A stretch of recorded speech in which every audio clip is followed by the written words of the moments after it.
Welcome, everyone. I'm your host, Emerson Green. I'm joined by Mr. Dualism himself, Ralph Stefan Weir, or Dr. Dualism, I should say. He's the author of the Mind-Body Problem and Metaphysics, an argument from consciousness to mental substance, published by Routledge. Welcome to the podcast. It's great to be here. As you can see, I'm a disembodied spirit right now. I'm floating in the ether.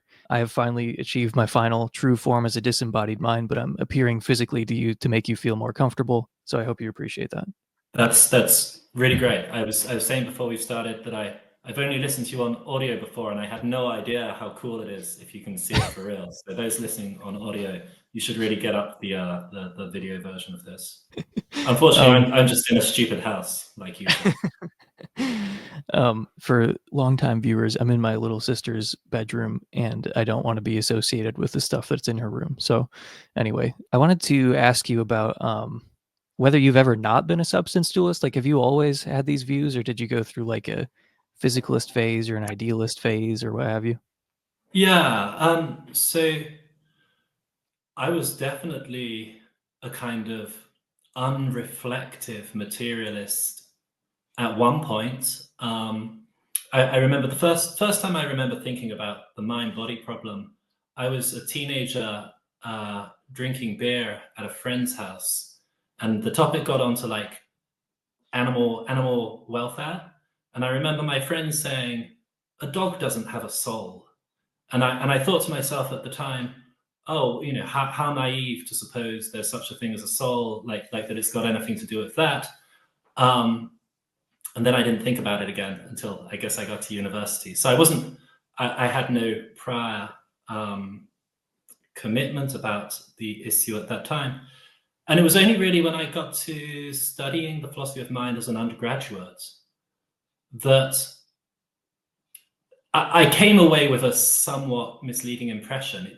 I came away with the impression that like basically everyone was either a kind of logical behaviorist or a materialist, which wasn't really true at that time. But that these were like, you know, the dominant positions, I guess. And moreover, that everyone seemed to be like totally satisfied with these positions and even a little bit aggressive about the idea of them being questioned.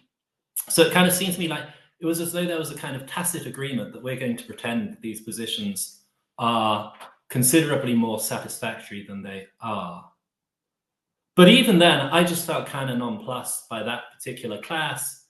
And I went to graduate school to study ancient philosophy, not particularly stuff about the mind, just looking at various texts, Plato and Aristotle, essentially puzzling out individual sentences in Greek over the course of like 20-page essays. And it was only gradually I started to become more and more interested in what exactly is going on in the philosophy of mind. Why is there this consensus that I find so baffling? And I guess I then decided ancient philosophy wasn't for me, so I did a second master's and I went back to just a straight philosophy program for that. And it was at that time I thought, I'd like to puzzle this out, what's going on here. I guess somewhere along that path, I'd decided, well, what people really seem to hate is substance dualism. So I'll focus on the question, like, is there a good reason for that? And having, you know, adopted that perspective, I increasingly felt like, well, the case in favor is pretty obvious to anyone. And that's no surprise, given that this has been the predominant view for most of history and most cultures worldwide, so far as we can tell. And the case against, not only from the physicalists, but also the property dualists, struck me as extraordinarily weak. So yeah, it was a gradual process. And I should say, actually, not wanting to undermine my status as Mr. Dualism, I never actually arrived at the position of being a settled substance dualist. I do think there are really good grounds to think you've got to be that or some kind of idealist. And there are a whole bunch of interesting variations on those two themes, positions which, you know, strictly would count as substance dualist or strictly idealist, but might strike some people as kind of equidistant between the two. So I'm not strongly committed on that, but I do think it's way more difficult than people tend to acknowledge to accommodate what we know about human nature, about the mind, and related issues, agency, personal identity, without having something that looks a lot like this old idea of an immaterial soul. Mm-hmm. Yeah, I think I'm similar. I think everyone is probably similar, where they're like, oh yeah, substance dualism, super naive, super implausible, basically ruled out by science itself. Might have been spawned exclusively by Descartes. And it's like, Yeah. I've softened on it over time, and now I'm just wondering, like, it's just kind of odd to look back and think, like, was I under some kind of spell or something? Like, why did I think substance dualism was like not just implausible, but like you're just a moron if you take substance dualism seriously. It's so discredited. You cannot be like an educated, reasonable person and be a substance dualist. And now I'm just like, I don't know why I thought that. I mean, I could have said a couple of things about like correlations between the brain and the mind, or like something the interaction problem, but there's just nothing at all that like would warrant that kind of reject. Like, you can be, oh yeah, I'm not a dualist, okay fine, but like thinking it's ridiculous, I think that's like completely unwarranted. I I think it's just totally agree, and I think the part of what drew me to this subject was this sense that, quite as you describe it, the attitude people have to the topic is a lot more like that of like a deep-seated tribal loyalty, rather than being convinced of a theoretical hypothesis on quite a puzzling, old philosophical question. And I think the more I've studied it, especially because I spend a lot of time looking at the history of this discussion as well, the more it seemed very clear to me that this is, whatever metaphysical view is correct, the reason why people have the beliefs about it that they do, and the attitudes, seems clearly to be some broad, sweeping sociological phenomenon that has very little to do with the specific arguments marshaled by specialists in the philosophy of mind. it doesn't help either that dualism has religious connotations, and if you're going to react against religion, like dualism is kind of like a, you could think of dualism versus materialism as like a proxy war between like atheism and theism, which that is not how I think about it anymore. But I think that is how I used to think about it, and other people currently still do think about it. But what do you think about like non-religious dualists? Like, is that a possible? Could you be an atheist and a substance dualist, or is it like an inherently religious position? Like, does it motivate your dualism, or tentative dualism? There's certainly no very direct connection between these positions. So there are plenty of, this, there are loads of theists who are not substance dualists. There are many vocal Christian materialists who I've engaged with a bit in the literature lately. And there are plenty of substance dualists who are not theists in any sense. People like Martin and Ida Rumelin, for example, I would count as that, whose work I really admire. And there are plenty of substance dualists who adopt positions that are maybe closer to theism in the core sense of classical theology, but not that close. So polytheists, or adherents of various other faiths. So I think the connection is pretty loose. Certainly, the motivations that made me take, at the time I first started taking the idea of substance dualism seriously, I don't think I took religion very seriously. It just wasn't something that I thought about. And nowadays, I think about religion a lot. I take it seriously, but it certainly occurred in that order. I guess I would say maybe I do think there is although not a direct connection, so if you're a theist, you have to be a substance dualist. If you're an atheist, you have to be a materialist, or anything like that. There is something going on in terms of the elegance of your overall picture of the world is harmed somewhat if you're otherwise materialist proponent of, otherwise a proponent of like metaphysical naturalism, but you just add on something that looks like an immaterial soul and make no further changes. That picture of the world looks, for various reasons, somewhat inelegant. Whereas I guess if you start out thinking, well, according to my view, the ultimate entity is this transcendent person, God, and from God is created or emanates this variegated world populated by lower divine beings, angels or whatever, as well as material beings. Well, then, you know, substance dualism fits in very naturally. So I don't think it's any surprise that we see a general tendency for one of these views to be more popular among atheists and the other among theists. But it has much more to do with like quite subtle, wider issues about the pictures involved. And there's clearly nothing obligatory about it. Yeah, like I can see the elegance of like a naturalist picture where there's just one type of physical stuff, that's all there is, and all the complexity we see, it's really just, you know, sort of different ways of talking about this one stuff. You know, we're just describing this one world in various ways. It's like a really simple and attractive and elegant view of the world, except for it can't account for a number of things that are real. So that's, you know, I mean, it would also be really simple to say there's like one electron or something, but that couldn't account for other things.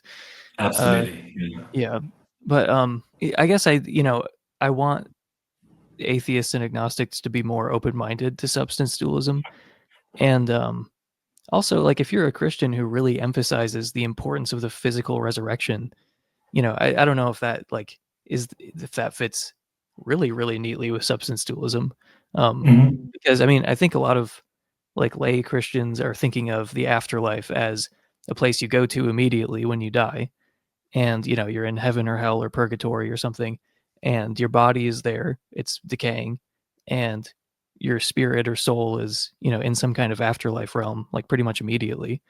And I think, you know, I think that only makes sense on substance dualism. But you know, it's just I think dualism leaves the door open to a lot of things that atheists are skeptical of, like the afterlife or like paranormal or parapsychological phenomena. But it's not like theism needs dualism or atheism needs non-dualism. And I think anyone of any religious persuasion could be convinced by the arguments in your book, which like have merit, and it doesn't matter what your religious views are. You know, like if the arguments don't work, it doesn't have anything to do with theism versus atheism, you know. And a lot of the Sure. people, I point this out all the time, but like the leading non-physicalists are pretty much all atheists, like David Chalmers and Thomas Nagel, and Noam Chomsky. And historically, there have been famous, you know, atheist non-physicalists like Nietzsche and Schopenhauer. But sure, like atheists tend to be physicalists, but I just think it's like a contingent sociological connection. And there are a few things around the edges maybe where, like, oh, I guess that makes sense, you know, that, oh, well, yeah, sure, theists tend to be dualists because they believe in the afterlife. But overall, yeah, I just think anyone could be persuaded by the case for dualism. Yeah, I totally agree. And I want to say that the kind of hardening of these groups certainly seems to me to occur because people have a tendency to somewhat unreflectively adopt sides on a debate to a significant degree as a result of what they see at face value as reinforcing their wider worldview, rather than, you know, doing the Socratic thing and following the argument where it goes. And you could follow all the arguments that are, you know, I rather brilliantly lay out in favor of dualism or idealism in the book, and say, okay, I accept that taken by themselves, these put a lot of pressure on one to adopt a non-physicalist picture. However, having considered all that, weighing it against some wider worldview considerations about how elegant that looks, I'm still leaning towards the other side. And that could be totally rational. But then you would see people being quite open-minded. You'd see these porous boundaries between views. Whereas what you actually tend to see is these quite solidified tribes arising, which I think it's just because people are being responsive to other considerations. Maybe good considerations. Maybe it's more important to back up your fellows in the same tribe than to get the philosophical questions right. But if we are trying to get the answers right, then we shouldn't do that.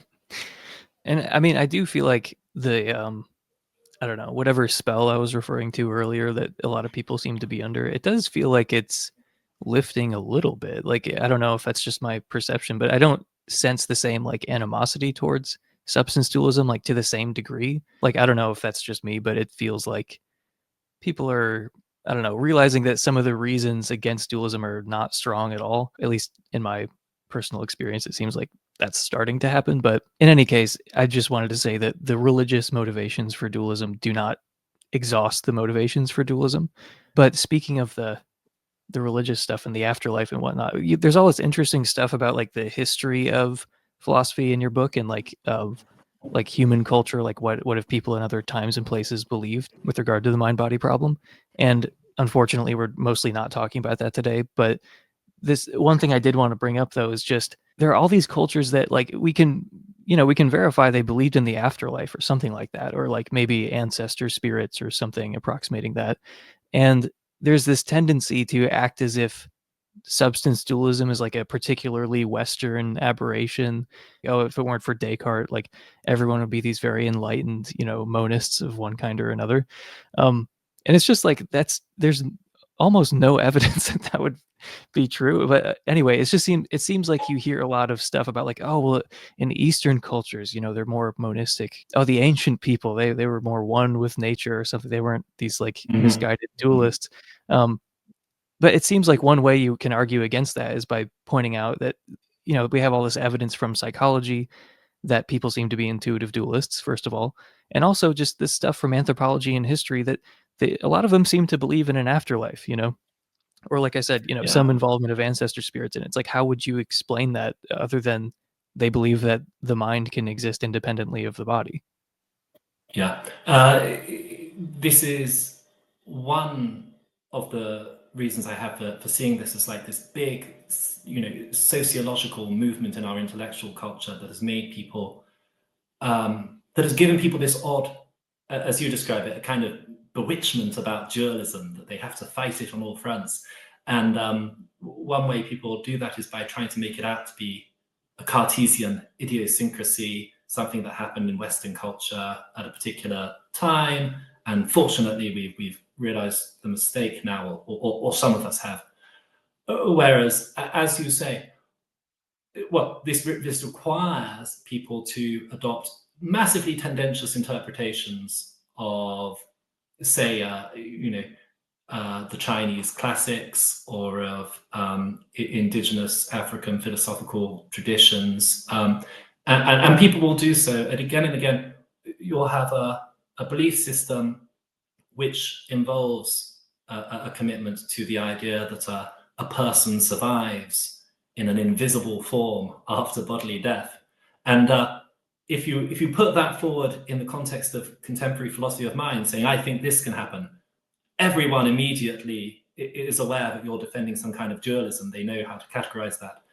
But if you find it in a text that someone is trying to rescue from the interpretation of dualism, they'll say, well, this isn't strictly dualism. It's something much more subtle and beneficent. And they'll find like some fairly tangential way in which it's not exactly the same kind of dualism as Descartes embraced. So they'll say, well, we shouldn't call it mind-body dualism.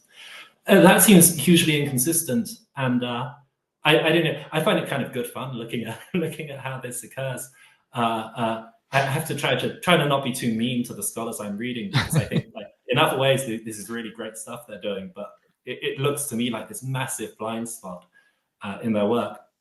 But I do think there's been some really excellent work over the last few years in various fields, so sort of cultural studies stuff, and Edward Slingerland's work on Chinese conceptions of human nature, or this similar stuff going on respecting biblical descriptions of humans and so on.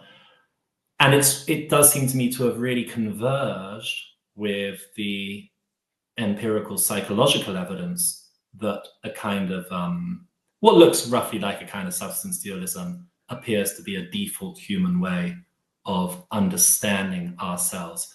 So I think maintaining that myth according to which this was all dreamt up by Descartes is now going to be really difficult to do in a serious scholarly environment. No, that's a great point. Like, imagine you're in a philosophy class and someone says, well, I think after my bodily death, my mind will continue on, or so, or they believe in ghosts or something. It's like, oh, so you're a dualist. But then suddenly, like an ancient Chinese philosopher says, it's like, what does this mean? Like, it's so hard to Yeah, that's interpret. right. And Yeah, I don't know if this is, sounds amazingly holistic. Yeah. oh, it's so, yeah, they were more holistic, you see. Don't ask me what I mean by that, but this is probably not the best evidential pool to draw from, but I really love horror movies. And in the East, they make lots of great horror movies, like they come out of Japan and South Korea and stuff. And it comes up all the time where there are these people who believe in ghosts, and like I don't know, they're just like dozens of movies where that involve ghosts in one form or another. And it's always presented as like, okay, yeah, there are certain modern people who are like, oh, I don't buy all this crap. But it seems like it's presented as like a more traditional belief, like maybe like older people buy into it or something. And that just always confused me a little bit because, like, again, unless they're just creating a totally alternate world for the movie or something, it seems as though they're drawing from like some background knowledge, like, oh yeah, like this traditional belief in our culture that there are ghosts or whatever, and then that will factor in. It's like just totally in the background. But that just Yeah, always struck me. There are all these movies where that come out of Japan or South Korea that are like that seem to imply that this is like a very traditional belief that like lots of people believe in ghosts and like disembodied spirits and all that. but humans are very great at compartmentalizing, so you can kind of be totally aware of that, and yet do an introduction to philosophy of mind course and come away thinking the idea of an immaterial soul is totally a European idea invented by Descartes. It's amazing that can happen. But I read a great news story a few years ago. I've never been able to find the precise one again, but about the Chinese Communist Party putatively putting out a proclamation saying people need to remember communism is not about ghosts, because there's too much ghost worship going on. I thought this is great, but of course that this is a discussion that's been going on in China since antiquity, because I remember, I guess I must have listened to your very persuasive evaluation of, is it Wang Chung's arguments against the existence of ghosts. And of course, the fact that Wang Chung felt it necessary to put forward those arguments, when was it, like 1st century AD, maybe Han, second part of the Han dynasty, suggests that people tended to have these beliefs. Yeah, my critically acclaimed episode about ghosts you're referring to, yes. That's the one I mean. Yeah, that's the very one.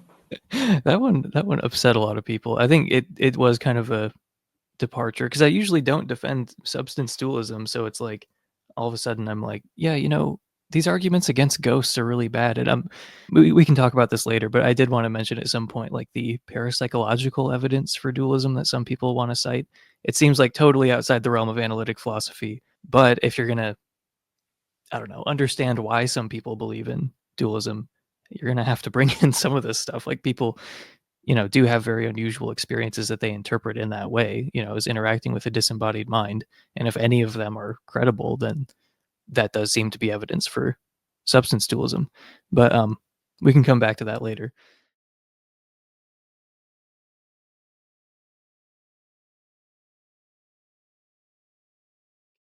I wanted to put the interaction problem stuff at the beginning, but I hate this argument. Like, it just makes no sense, and I'm almost angry that it like took me in for so long. Where I'm like, well, of course, there's the interaction problem, and I still hear people refer to it like that. Like, oh well, there's this massive problem for dualism. Like, there's just this major issue that just can't be overlooked. It can't be overcome. There's no response to it. So like, we can't be dualist because of that. There's also the hard problem of consciousness, which seems difficult, but it's no interaction problem. And it's just like, it's so frustrating, because whenever I push back on it, I'm like, explain to me, like I'm an idiot, what the interaction problem is. Like, explain to me why I'm supposed to reject dualism because the mind and the body can't interact, probably don't interact. Like, what exactly is the claim here? And then it's kind of this shifting, oh, it violates conservation, oh, causal exclusion, oh, it's just a priori impossible for that to happen. I'm like a causal rationalist all of a sudden, and I can just figure out like what causes what, even though I don't do that in pretty much any other case. But anyway, it's just, I just don't get it. Like, I don't think it's a good argument at all.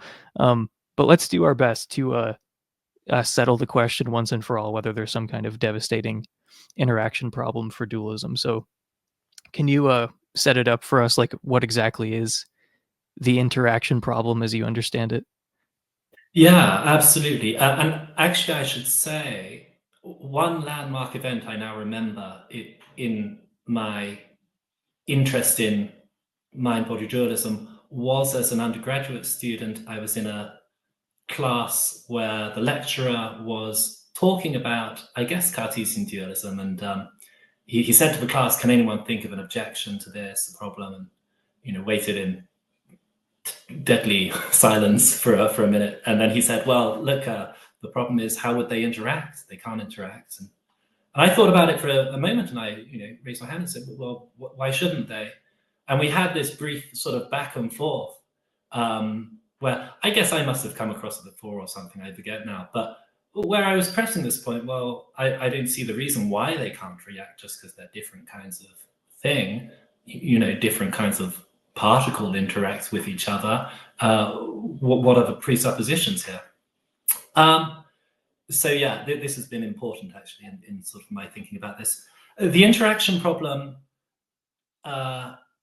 is often presented, when you see a broad brush history of the philosophy of mind, as this problem that was raised very early on in response to Descartes' dualism, because it's always Descartes people start with, by Princess Elizabeth of Bohemia and Pierre Gassendi. And people will often kind of say, and essentially they showed Descartes was wrong because he couldn't account for mind-body interaction. And that they might say, and people still think now that this is why this theory is no good, glossing over the fact that insofar as it's possible to work out what argument Elizabeth or Pierre Gassendi had in mind, it's very clearly not the line of argument that predominates in contemporary discussions. So that's just not, it's not true as a matter of history of ideas that there is one problem that was raised back then which continues at least to be officially treated as important among the specialists on this issue now. Maybe subconsciously there's the same thing going on. That could kind of be possible. So over the course of the last few hundred years, you actually have a few different versions of the interaction problem being raised, different objections to the idea that an immaterial mind could act on a material body. I think early versions, probably Elizabeth, is presupposing that causation requires physical impact. And if you did think that, then you would have to think that it's going to be hard for an immaterial mind to act on a physical body. But a proponent of that argument would need to defend the, I think, pretty unobvious assumption that causation requires physical impact, especially in the context of modern physics. There's a version that Gilbert Ryle presents in his wildly influential 1949 book, The Concept of Mind, where he says, well, the problem is, according to dualism, everything that happens to a person happens in one of two histories: the history of what goes on in their mind and the history of what goes on respecting their body. but the transactions between these two things belong to neither history, and so they can't occur. That's I mean, maybe that's, in my opinion, like the worst version of this argument. I don't think people often repeat that version. It's just crazy. Like I really think you could say the same, like, for the same reason red billiard balls and yellow billiard balls can't interact causally, because the interactions wouldn't happen in the history of the red ones or in the history of the yellow ones. But the version of this argument that is influential and is officially presented frequently as the reason to not merely to reject, but not even to take dualism seriously, is typically referred to as the causal closure argument. And this is the argument that says, well, we know that all physical occurrences, including those that happen in one's brain, in one's nervous system, in one's body, are brought about by chains of sufficient physical causes that go way back into the past, so that everything that happens in your brain, everything that happens in your body, was already going to happen given only the physical causes present operating according to ordinary physical laws.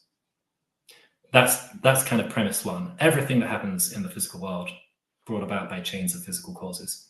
And then premise two of this argument says, furthermore, it seems clear that it would be absurd to suppose that those physical occurrences involving your body that are caused by mental events, for example, when my intense phenomenology of desire for wine causes my arm to reach for the wine glass, right? It would be absurd to suppose that that was caused twice over, so that it was already going to happen given only the physical causes present, and by some bizarre cosmic coincidence, my mind or soul also did something which causes the same effect, so that the cause has like the effect has two independent causes, both of which would have been enough to bring it about by themselves. And therefore, we have to conclude, insofar as there are mental occurrences that have physical effects, those mental occurrences must themselves be physical. They must be identical to brain states. They must be brain processes or something like that.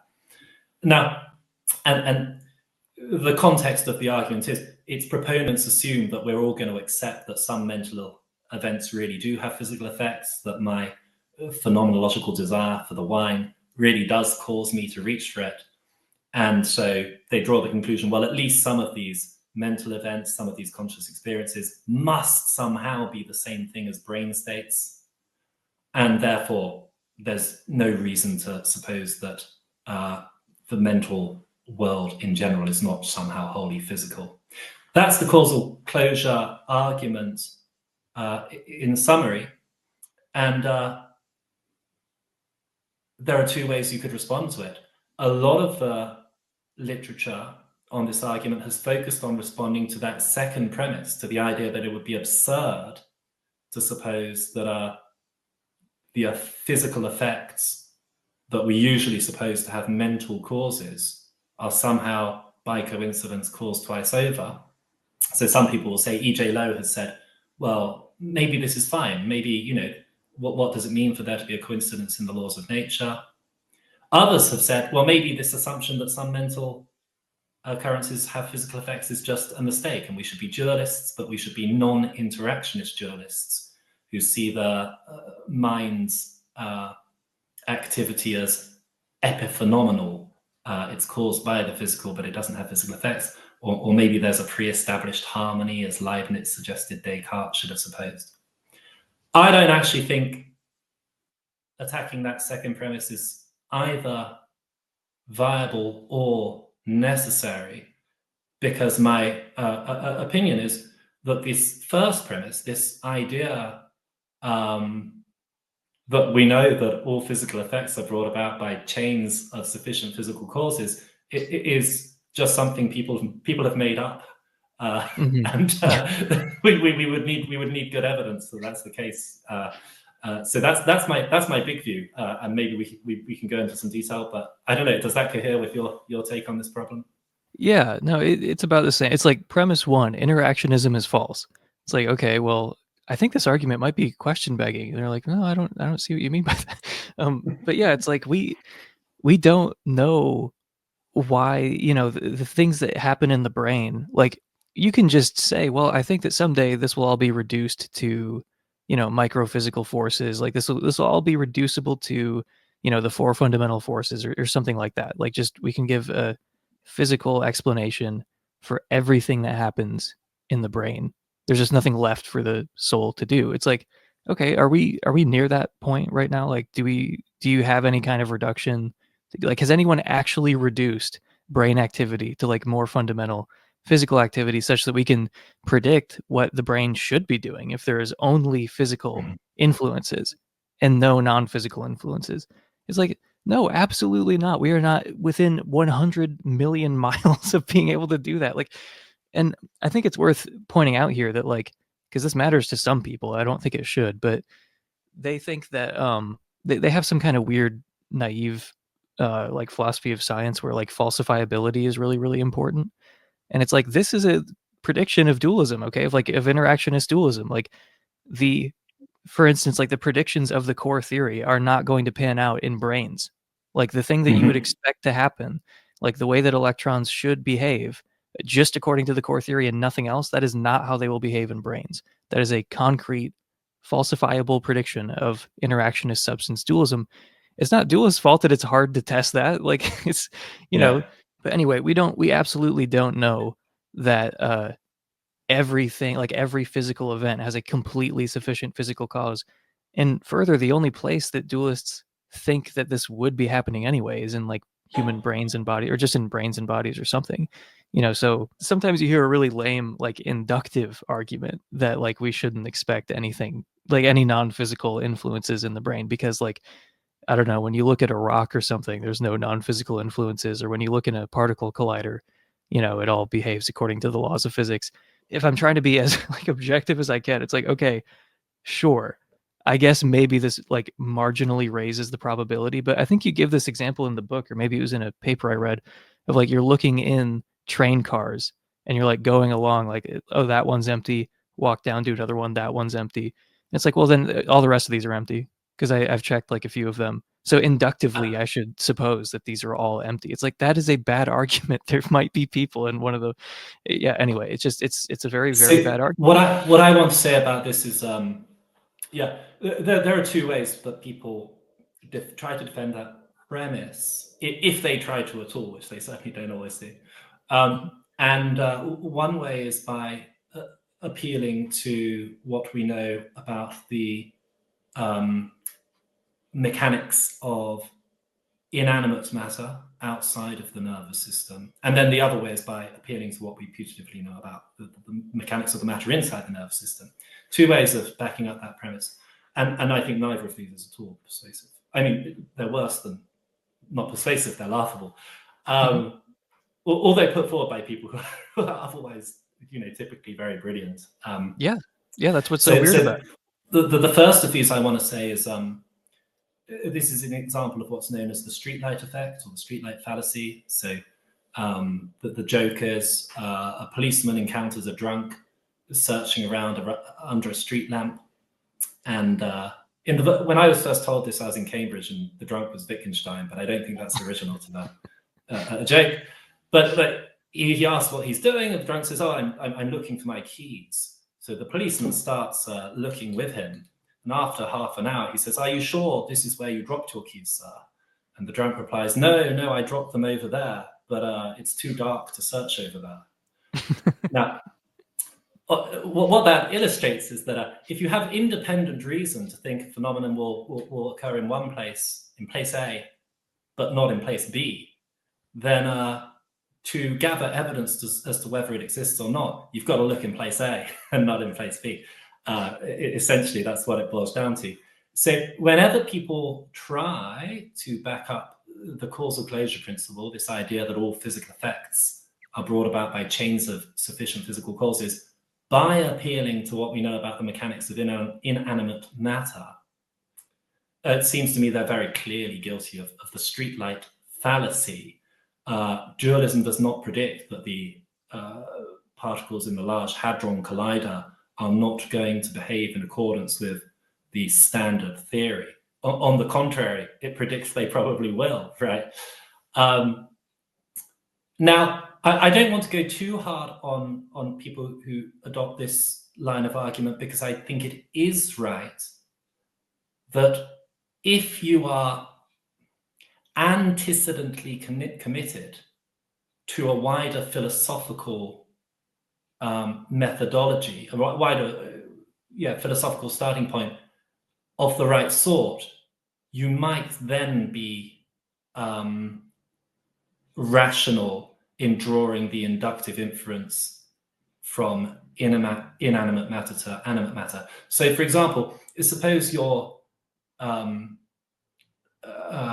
committed to the view that we should only accept evidence that is verifiable by third-person observation. So you're not. So I'm methodologically committed to the view that first-person awareness of one's conscious experiences doesn't count for building a worldview for whatever reason. Then I might very reasonably say, well, the fact that we haven't noticed any occurrences in matter that don't adhere to standard theory, at least at the relevant scales, does give me good inductive evidence to think the same is true of the nervous system. But of course, if that's your line of reasoning, and I think implicitly, like when Sean Carroll, for example, presents this version of the argument, he does seem to be doing something like this. If that's your line of reasoning, well, what you have is not a refutation of interactionist dualism on the basis of physical observations. Rather, what you have is a prior philosophical commitment to ignore the kind of evidence that interactionist dualists are going to be basing their view on. And if you can then show, like, yeah, actually you do have to dismiss this first person awareness of your own conscious experience. If you can prove that, then you'd be home and dry. But the focus is going to be on that really controversial move that sets everything up in favor of physicalism and the issues about the causal structure of the cosmos aren't doing the work.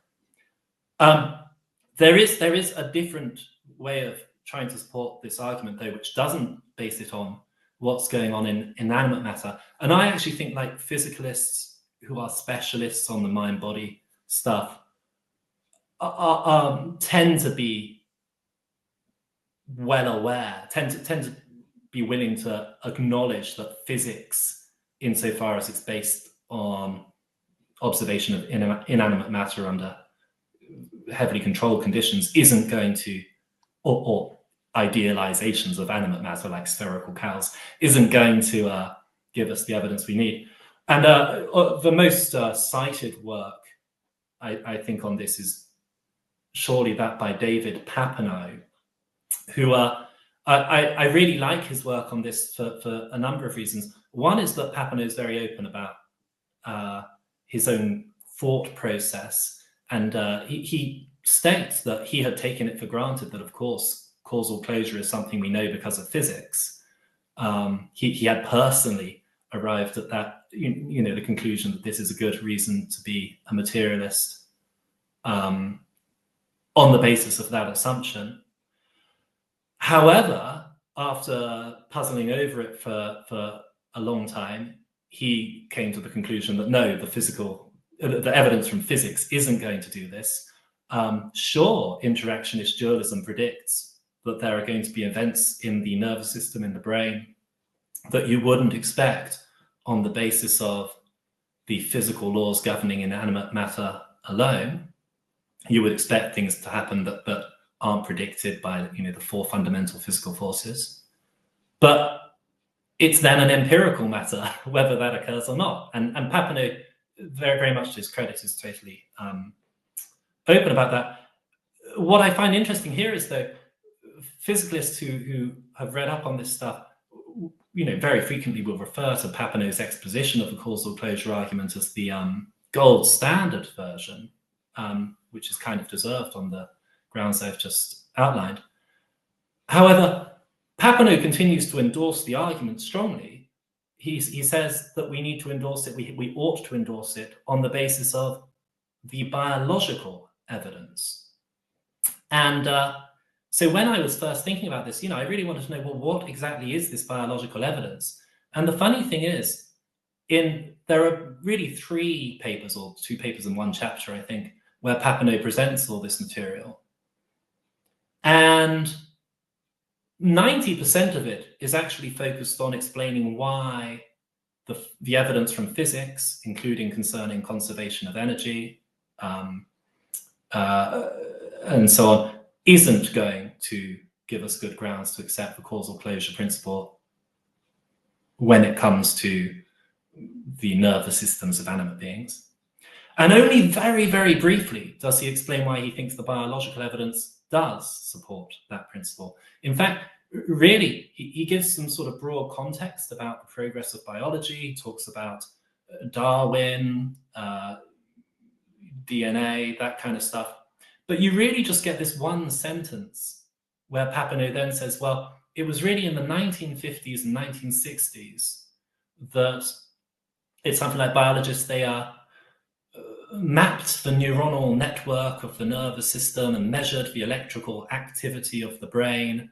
And in his words, this clinched the case in favor of physicalism. This resulted in the clear-cut case for causal closure in the nervous system. And that's why Papineau conjectures, as a matter of history of ideas, that was the time when physicalism became the dominant position. Now, I think it's really useful that Papineau, thinks about, well, when did people start becoming predominantly physicalists, specialists on this stuff, and what could have been the scientific discoveries that would have vindicated that move at that time. But all he gives us is that one sentence, which doesn't cite any study, it doesn't mention any particular experiment, there are no details about the findings. And I kind of think that, like, the entire physicalist consensus that predominates in contemporary, discussions of the mind-body issue, it's like this enormous upturned pyramid balancing on that one sentence in Papineau's writing. So I've spent some time thinking about, like, what could in the 1950s and 60s have justified this belief that all physical effects in the nervous system are brought about by chains of sufficient physical causes. And I think it's really clear that the main contenders are not up to the job. So Papineau mentions the mapping of the neuronal network. But I mean, to a modern reader like that, it sounds like he's talking about the project of mapping the connectome, the synaptic connections between all the neurons in an animal's brain. But that project didn't really start till the 1970s. And at the time Papineau's writing, they'd only done it for the 200 neuron brain of the microscopic worm C. elegans. Last year, they managed it with the brain of a fruit fly. That's super impressive, amazing stuff. You can see it online. It's really cool. But definitely in the 50s and 60s, they hadn't done that. And anyway, the connectome only gives a static structure. It doesn't tell us about dynamic functioning. So it's not going to tell us whether causal closure is true or not. Something else that happened, which I think Papineau might be alluding to, is in around the 50s and 60s, Alan Hodgkin and Andrew Huxley produced their model of ion flows across the neuronal membrane. And this is like this very impressive, essentially physical model of how a neuron operates. However, they got the Nobel Prize for that work, so really important advance. But they were basing that on an isolated giant neuron of a squid, not a neuron situated in a living brain. And as they emphasize in their work on this, dualism or no dualism, you would expect to observe very different functioning in a neuron in a living brain. Mm-hmm. And actually in the 50s and 60s, the most precise method for imaging a live brain was electroencephalography, which had at that time a resolution of a few centimeters squared, or sorry, like that's like also a few inches squared, or cubed. It's basically two-dimensional. It's not really even cubed. But this is like looking at the electrical activity averaged out of hundreds of thousands of neurons at a time. So none of that is anywhere near close enough, it seems to me. I mean, maybe I haven't found it yet, but none of that seems close enough, anywhere near close enough to provide good reason for believing in a causal closure in the nervous systems of animate beings.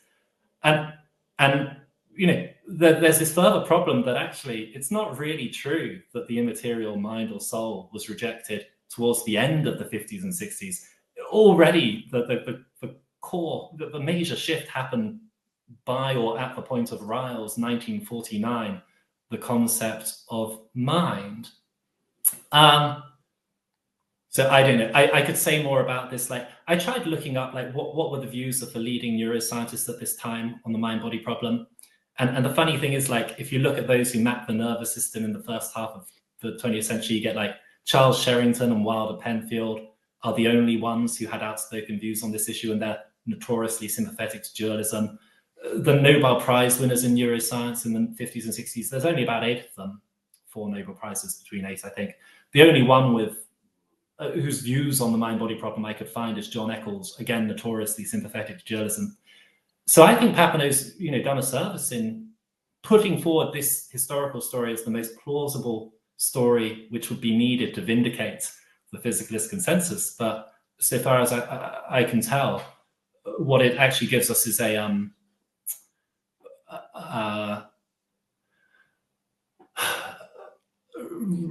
genealogical critique of physicalism. We can see pretty clearly, I think, that physicalism did not arise because people had good reasons to be physicalists of the sort that get put forward by proponents of the view these days. Maybe there are other good reasons, but the actual explanation for the consensus that exists does not seem to consist in those. Yeah, if there are good reasons to accept physicalism, I would love to hear them because I've not heard any yet. I was actually I was just thinking about this. Well, you're inviting the wrong people onto your podcast in that case. Yeah, okay. Someone else. I mean, like it seems like what you just described happens, anywhere you look at physicalism or like the history of the acceptance of physicalism. It's like, why did this become widespread? Why did people start accepting this? Like, how did this become like the kind of narrowly majority view in philosophy like it is right now? Because there aren't really arguments for physicalism. Like there are a few things you can point to. I mean, physicalists will say things to you if you ask for evidence for their view, but it consists mostly in bringing up correlations. Like, well, if I hit you in the head, you will think differently, and just like an infinite variation of if I change your brain, your mind will be different, as a consequence. I like to say that you can, by this reasoning, you can use the correlation between the movement of the tides and the moon to prove that there's no moon.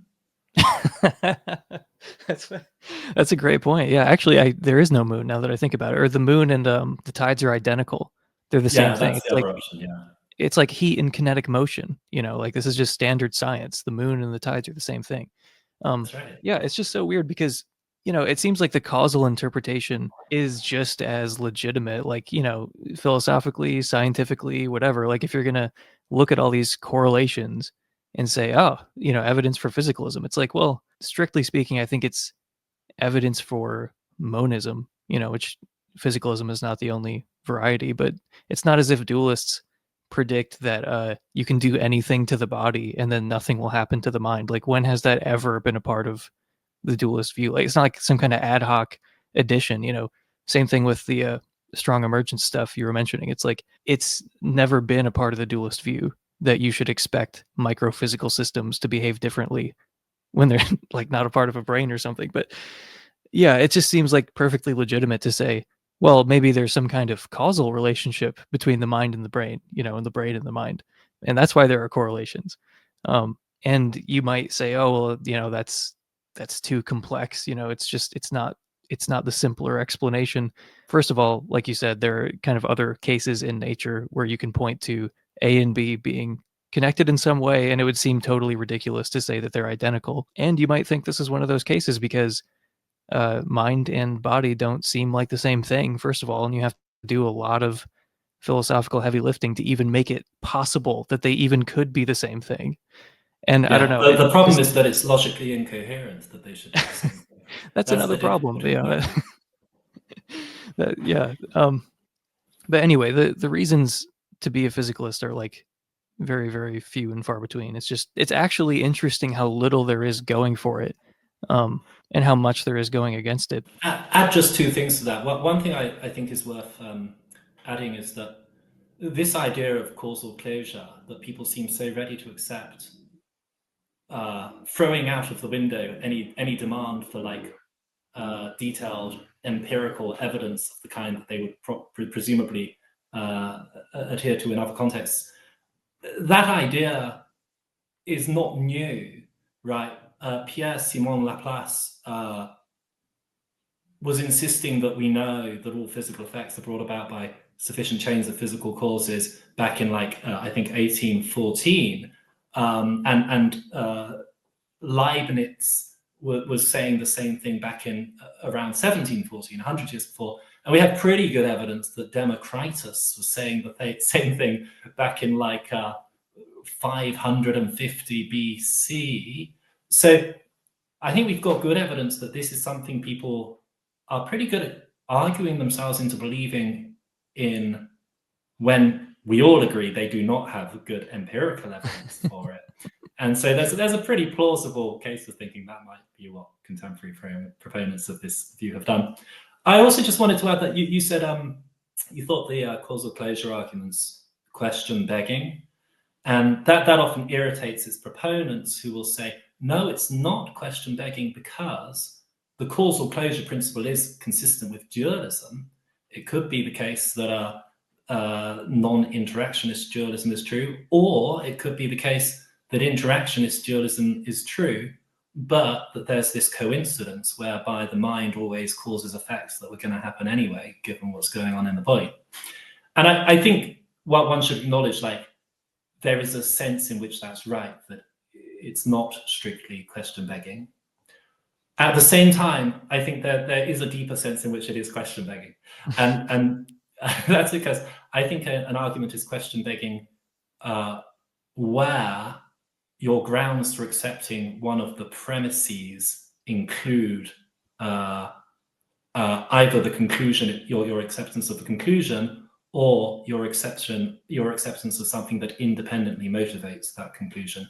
And I think the grounds proponents of causal closure argument have for accepting the causal closure principle, if they have them, if they're not merely making stuff up, are inevitably going to involve a commitment to a kind of methodological naturalism that dismisses first-person awareness of one's mind at the outset, and that therefore leads independently to a rejection of dualism. So I think you're right when you say that, but more you're right in a more sophisticated way. Yeah, no, I think that's great. I was about to say, so it turns out I was right for reasons I didn't even understand when I said that. Yeah, that's it. Yeah, exactly. But yeah, there could be non-interactionism or epiphenomenalism or systematic overdetermination. So strictly speaking, that's not question begging. But yeah, no, I see what you're saying. Back to the interaction problem, though. Actually, back to Elizabeth, because I do kind of want to psychoanalyze some of the interaction problem people a little bit, because I think that the idea that Princess Elizabeth of Bohemia debunked Descartes, I think that's appealing to modern audiences in certain ways, because they like this narrative about a brilliant woman who showed up this arrogant man who's been, unjustly remembered by history. And this woman's been forgotten, even though she was right and he was wrong. And that's a story that a lot of people like, I think. And it doesn't matter to them. I mean, I can prove actually that it doesn't matter to them that she was a disciple of Descartes, that like, as far as I know, she remained a dualist.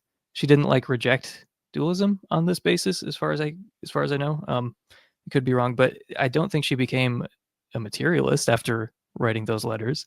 And as you're pointing out, her objection plays zero role in like the contemporary debates on the interaction problem, since no one thinks causation requires physical contact. So like you can kind of see what her problem was with it, but no one no one in physics thinks that like, oh yeah, in order for causation to make any sense, there has to be physical contact. It's just people just refer to her, I think, for reasons of like narrative. They just like the story. I think that's totally true. And there are contexts in which it's fine to tell a you can never be wholly truthful in every possible detail, or you often have to balance that with giving a picture that gets across the core message. So I think this is sort of acceptable. I mean, I would campaign that we should admit that Princess Elizabeth of Bohemia didn't refute Descartes, but to balance that out, we should declare that Hilary Putnam is indeed a woman, as all undergraduate students presume on the basis of her name, and that will sort of balance the reading this in those respects. Yeah, but no, I mean, it is funny. that's something we can all agree to. Yeah. The thing is, people have found some pretty tenuous ways to weave, anti-dualism into a sort of liberal political narrative or something, whereas they leave untouched the really great arguments or ways in which you might do the opposite, right? You might have Gregory of Nyssa, the only person in the ancient world to oppose slavery, doing so on the basis, in part, of his essentially Christian Platonic mind-body dualism. But yeah, you can do this kind of thing in both directions, and I discussed this a bit in the start of the book.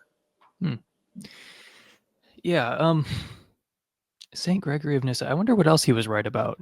People should look into that. Anyway, the last thing about interaction I wanted to bring up was conservation of energy. There's like a because actually it was David Papineau who helped me see that mind-body interaction would not violate conservation of energy. But there was a philosophy professor on Twitter the other day who I was arguing with, who brought up the kind of like core theory based interaction problem where he's, it's sort of causal exclusion. I can't really tell, but he's like, oh, he's basically affirming something that sounded like micro-reductionism to me, where it's like, okay, we know how atoms behave. They're going to behave the same way in your brain as they do, in a microphysical system. So there's nothing left for the mental stuff to do. That's why it's bad, or so that's why you got to reject interaction. And then I pointed out that the experiments he's citing don't demonstrate the idea that particles are going to behave the same way. It doesn't demonstrate micro-reductionism. And then he's like, oh, well, that was never the point. The point was conservation of energy, actually. And I pointed out that it doesn't violate conservation of energy, and that David Papineau helped me see this, and then he stopped replying to me. But anyway, it was like David Papineau is, I mean, like I said, he was the first one to point this out to me, that like, you're not going to violate conservation by introducing a different basic force. Like conservation doesn't say how many fundamental forces there are, or which ones there are. It just says that whatever they are, the total amount of energy is the same. Like it's gonna, if we add a new force, it just has to pay back everything that it takes, and vice versa. But as long as energy is conserved, like as long as the total amount of energy is the same, then it doesn't make, like, it's not like Maxwell was violating conservation when he introduced a new fundamental force. Like you don't violate conservation just by expanding the inventory. And no one thinks physics is done anyway, so it seems like kind of a dumb point. Like, yeah, we could add another force of nature. Like there's mental causation. There's a non-physical substance. It's a force of nature, just like anything else. And it only kicks in higher levels of organization and complexity, but that doesn't violate conservation. We're not, it's not like there's new energy being fed in, that just is coming out of nowhere, ex nihilo or something. I actually want to, I would prefer to say something slightly, I mean, I think I would want to agree with everything you say, but I would want to put the emphasis elsewhere. Conservation of energy as a thesis about the physical forces we know about, leaving aside the respects in which physics is an ongoing project, is a claim about what happens in a physical system without any influence from the outside. Total amount of energy is conserved, and it's conserved locally, and this reduces ultimately to certain symmetries in the physical theory. I just want to say, sure, well, it's not going to disobey that, because dualism posits an influence from the outside. And I'm sympathetic to the hypothesis that maybe this new force will adhere to a wider conservation of energy principle that includes what's going on when the new force is introduced. But I don't actually think one needs to worry about that. It's an empirical matter whether that's the case, so far as I can tell.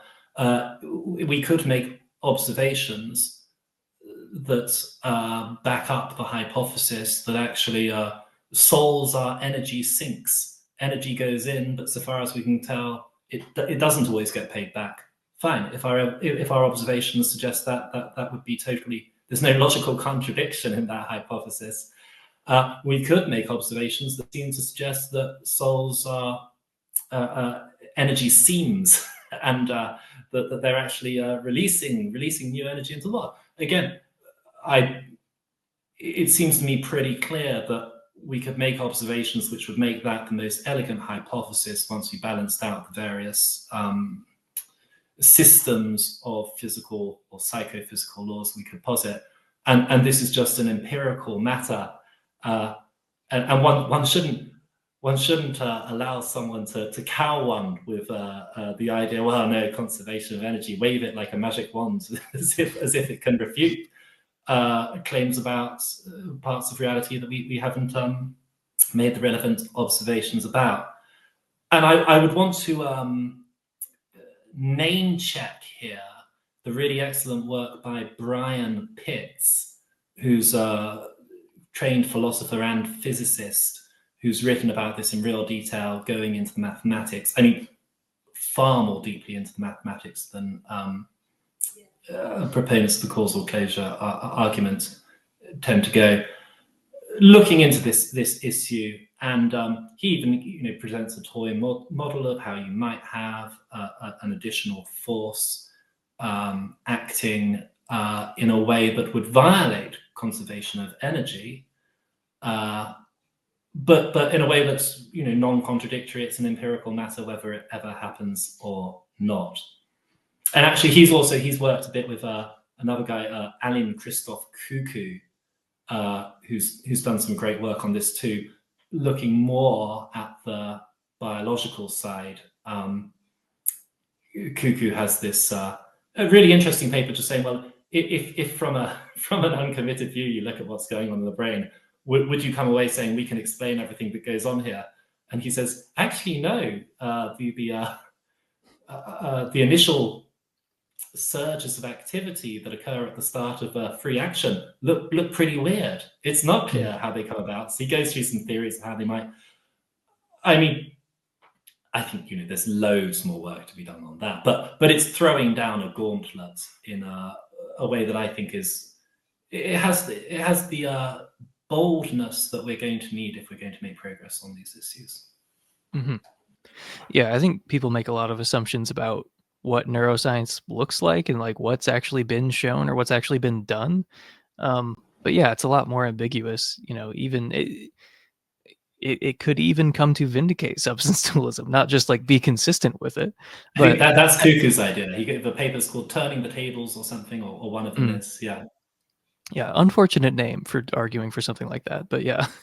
I think he's probably heard that joke a bajillion times. Sorry, but anyway, it ultimately is going to be an empirical question whether souls are energy sinks or the converse. But I'm just arguing against the claim I hear sometimes, like necessarily, substance dualism is going to violate conservation or whatever. And it's like, no, it's not. It does not necessarily violate conservation, even though, as you're saying, we shouldn't be married to the idea that it definitely doesn't. It might, but yeah, it's definitely not the case though. It definitely doesn't violate any conceivable conservation principle. And I mean, if you wanted to say it's a real problem, it violates it, you'd need an a priori principle, given that we don't have the direct evidence. Yeah. I think there might be such a thing, actually. Maybe I shouldn't go into this. I feel like there might be something a bit like an a priori conservation of energy principle that you could derive from the scholastic axiom that nothing comes from nothing. And I feel like that's in the background to all of this. But maybe that's the topic for another time. I want to move along a little bit to your attack on property dualism, because the case for substance dualism, it can come across as like entirely defensive, because dualism is not treated as a live option very often. But in your book, you're more on the offensive, and you're not really arguing for dualism against physicalism exactly, but it's more like non-physicalists have commitments that should lead them to believe in mental substance in a fairly robust sense. But you're offering an argument that like tries to corral non-physicalists like me. It's an attack on people like me, basically. You're like, okay, all That's you right. non-rational. There is a completely brilliant novel refutation of physicalism in the book, but that's very much a sideshow to the really glorious stuff there. Yeah, well, it's trivial to refute physicalism, but yeah, you're trying to you're making like a fairly strong case that like people like me, you non-physicalists, who are not substance dualists, you have commitments already that lead you to substance dualism, but you could also Substance interpret it, dualism or idealism lead or to mental idealism. substance. Yeah, it leads to mental substance at least, not just non-physical properties. And there's like a weaker interpretation of your argument that just says, okay, stop acting like property dualism is totally reasonable, a totally respectable thing to believe, and substance dualism is like completely different. Like the probability of one is very high and the probability of the other is very low. I mean, obviously you argue that it's the other way around. Like substance dualism is better off and property dualism is. The probability of the other is really high and the probability of one is very low.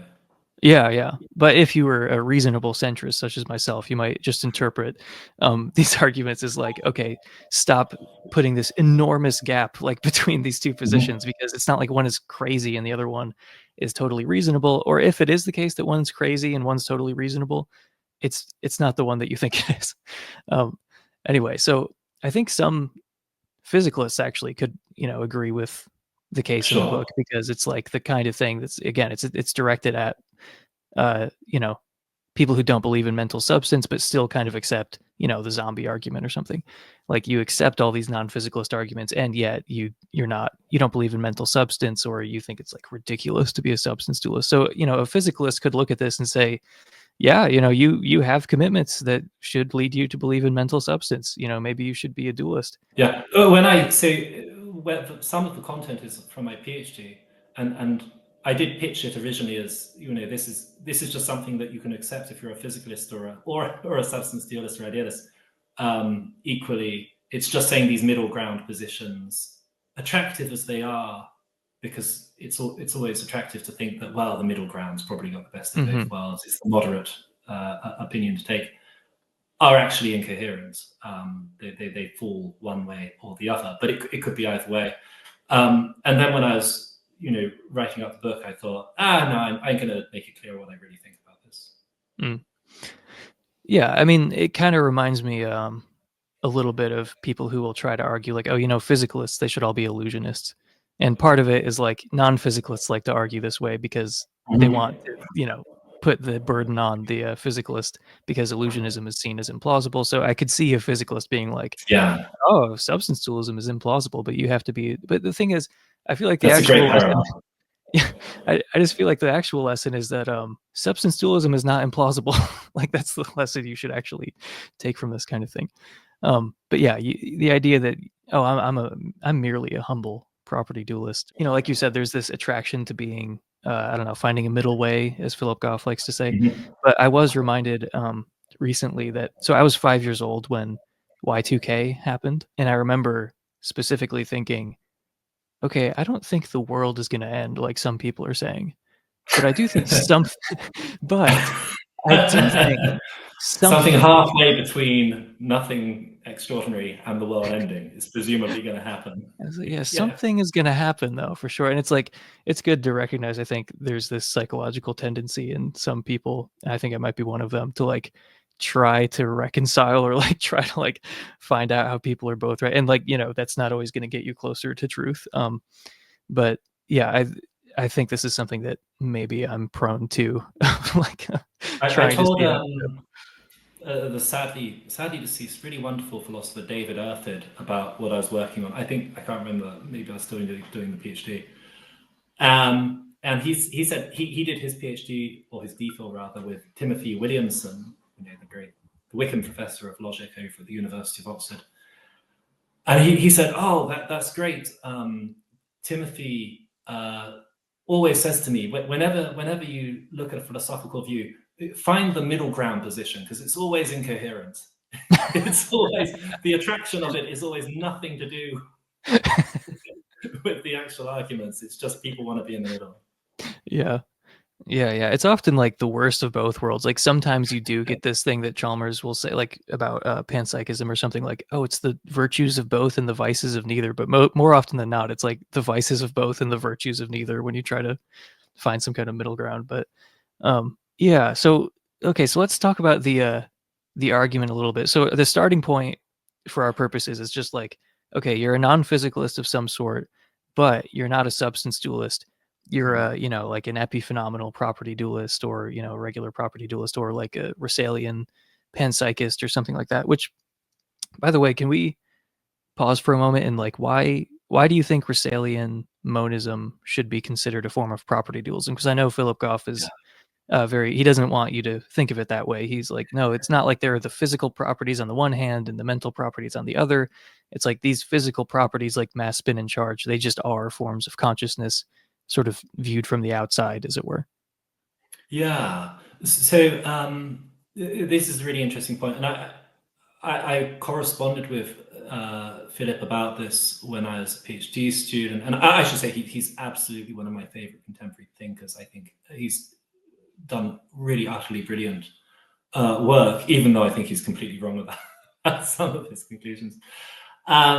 So this comes down to a wider issue where people throw around these terms but don't define what exactly they mean by them. And there are different ways in which you might define property and substance. So I make a big effort in the book and in some of my wider work to try and clarify what these terms ought to mean in the context of the debate over the mind-body relation. And it seems to me that there's a pretty clear answer to this, that to think there's a non-physical substance is to think there's something non-physical that can exist separately from anything else. So like a Cartesian or a Platonic mind. Whereas to think there are only non-physical properties, phenomenal properties, must be to think that there's something non-physical. It doesn't feature in a physicalist ontology, but it belongs to something that is physical. It is a property of something that is physical, and it can't exist separately by itself. And one reason for thinking that's like the core, that's the really important issue, is that that is a classic understanding of a substance property distinction. I think it goes back at least to Aristotle. It's probably there in like Indian Vaisheshika metaphysics. It's certainly there by the time of Descartes. But and if it's the terminology Descartes using, then that gives us a lot of reason to adopt it, given that people tend to be thinking of substance dualist as Descartes' position, if it's anything. So I think that understanding of the substance property distinction helps us to clarify things. Now, once we've drawn that distinction, you can see that Russellian panpsychism, it's not actually like it's not an additional view distinct from dualism, materialism, and idealism, right? The panpsychist part just says that mental states of one kind or another are very widespread throughout the world. And then the Russellian part, the really innovative idea, in my opinion, is the idea that, well, these mental states don't need to be conceived of as something distinct from, in addition to, what is being described by the mathematical language of physics, because that mathematical language does not specify the intrinsic categorical nature of whatever it is that adheres to those mathematical structures. And so it's a perfectly coherent hypothesis that what it is that underlies those mathematical structures just is the conscious experiences. That's what makes you a Russellian, or you might say it's some secret third thing that necessitates the conscious experiences, but whose nature in itself is unknown to us, some noumenal je ne sais quoi. That's what a pan-proto-psychist says. Now, thus far, I think that's a real insight that Russell and Eddington have had. It was completely brilliant that Leibniz came up with it, and then that they adopted it later on. I think it's a cool idea, and it's valuable. But even once you put forward those two hypotheses, I think that the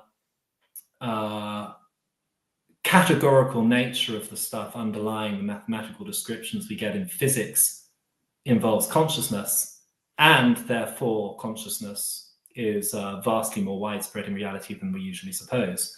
It is still possible to ask the question, okay, well, do you think it's the case that the nature of this stuff is entirely exhausted by consciousness, or perhaps by mental characteristics more broadly?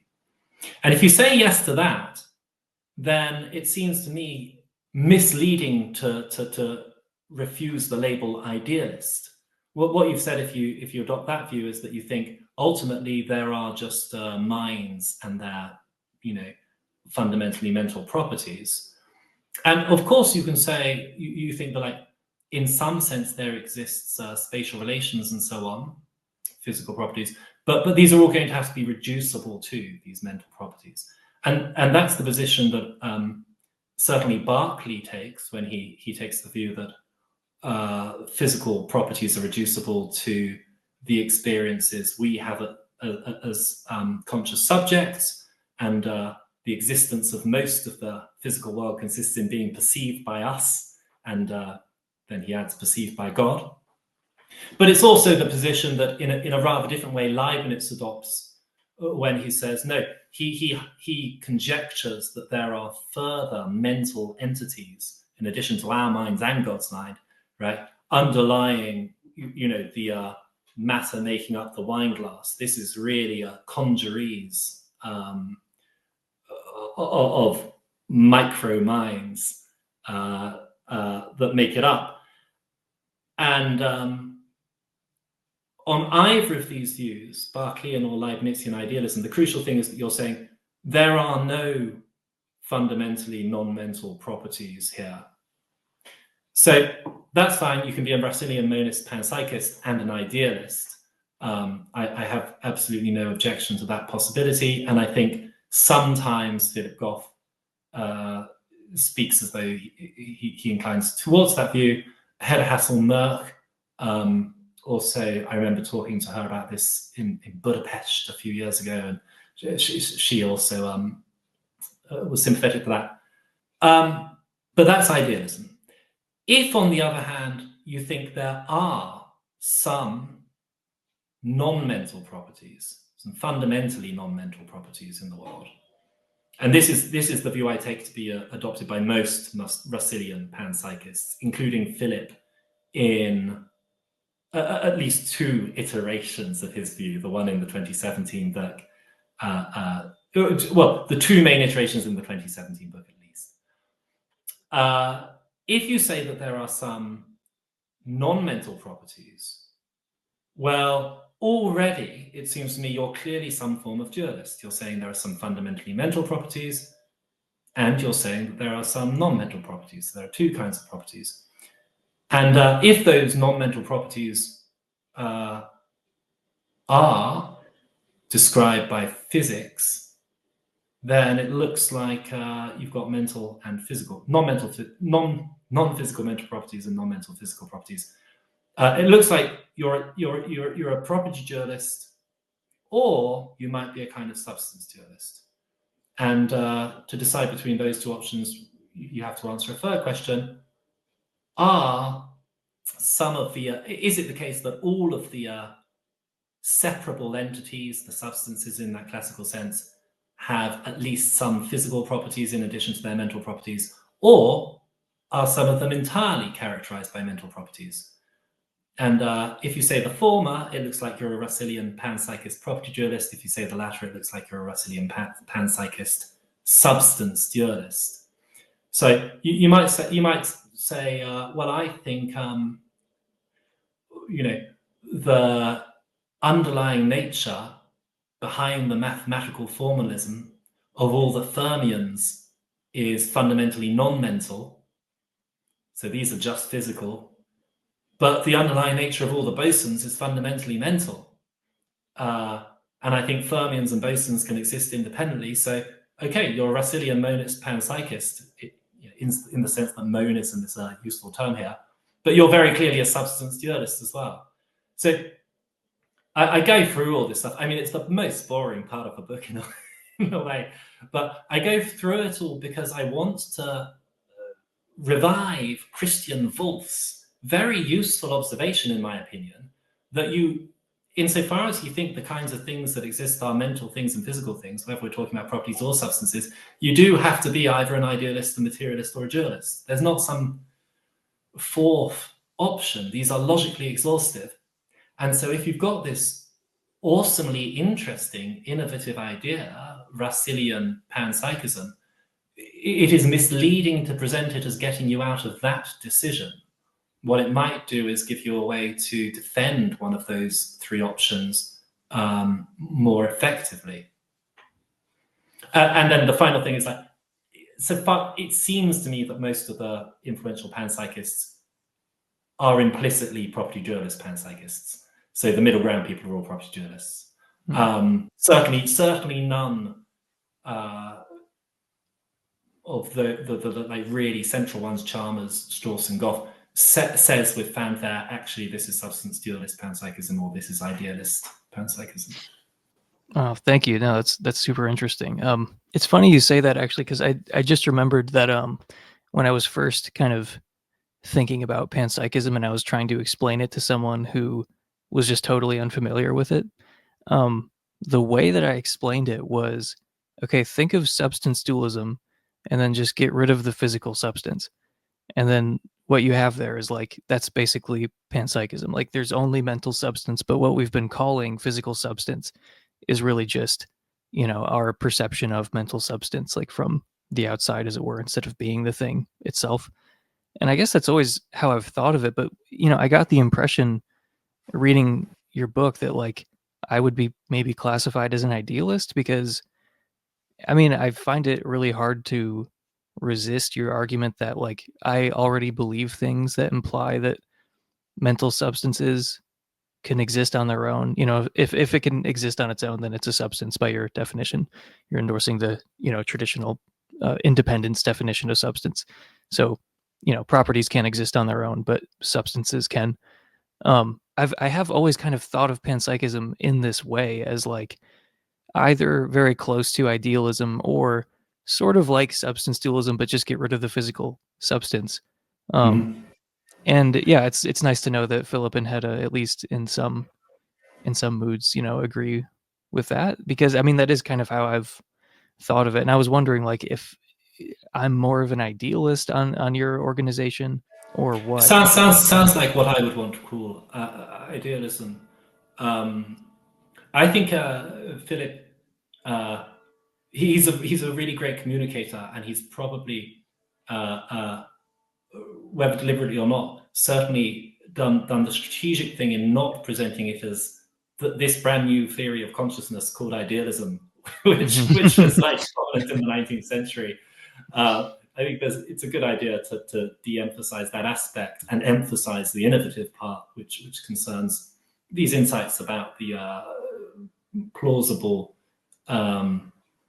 puzzle about what the intrinsic nature of the stuff described by the formalism of physics is in the first place, and how consciousness might fill in that gap.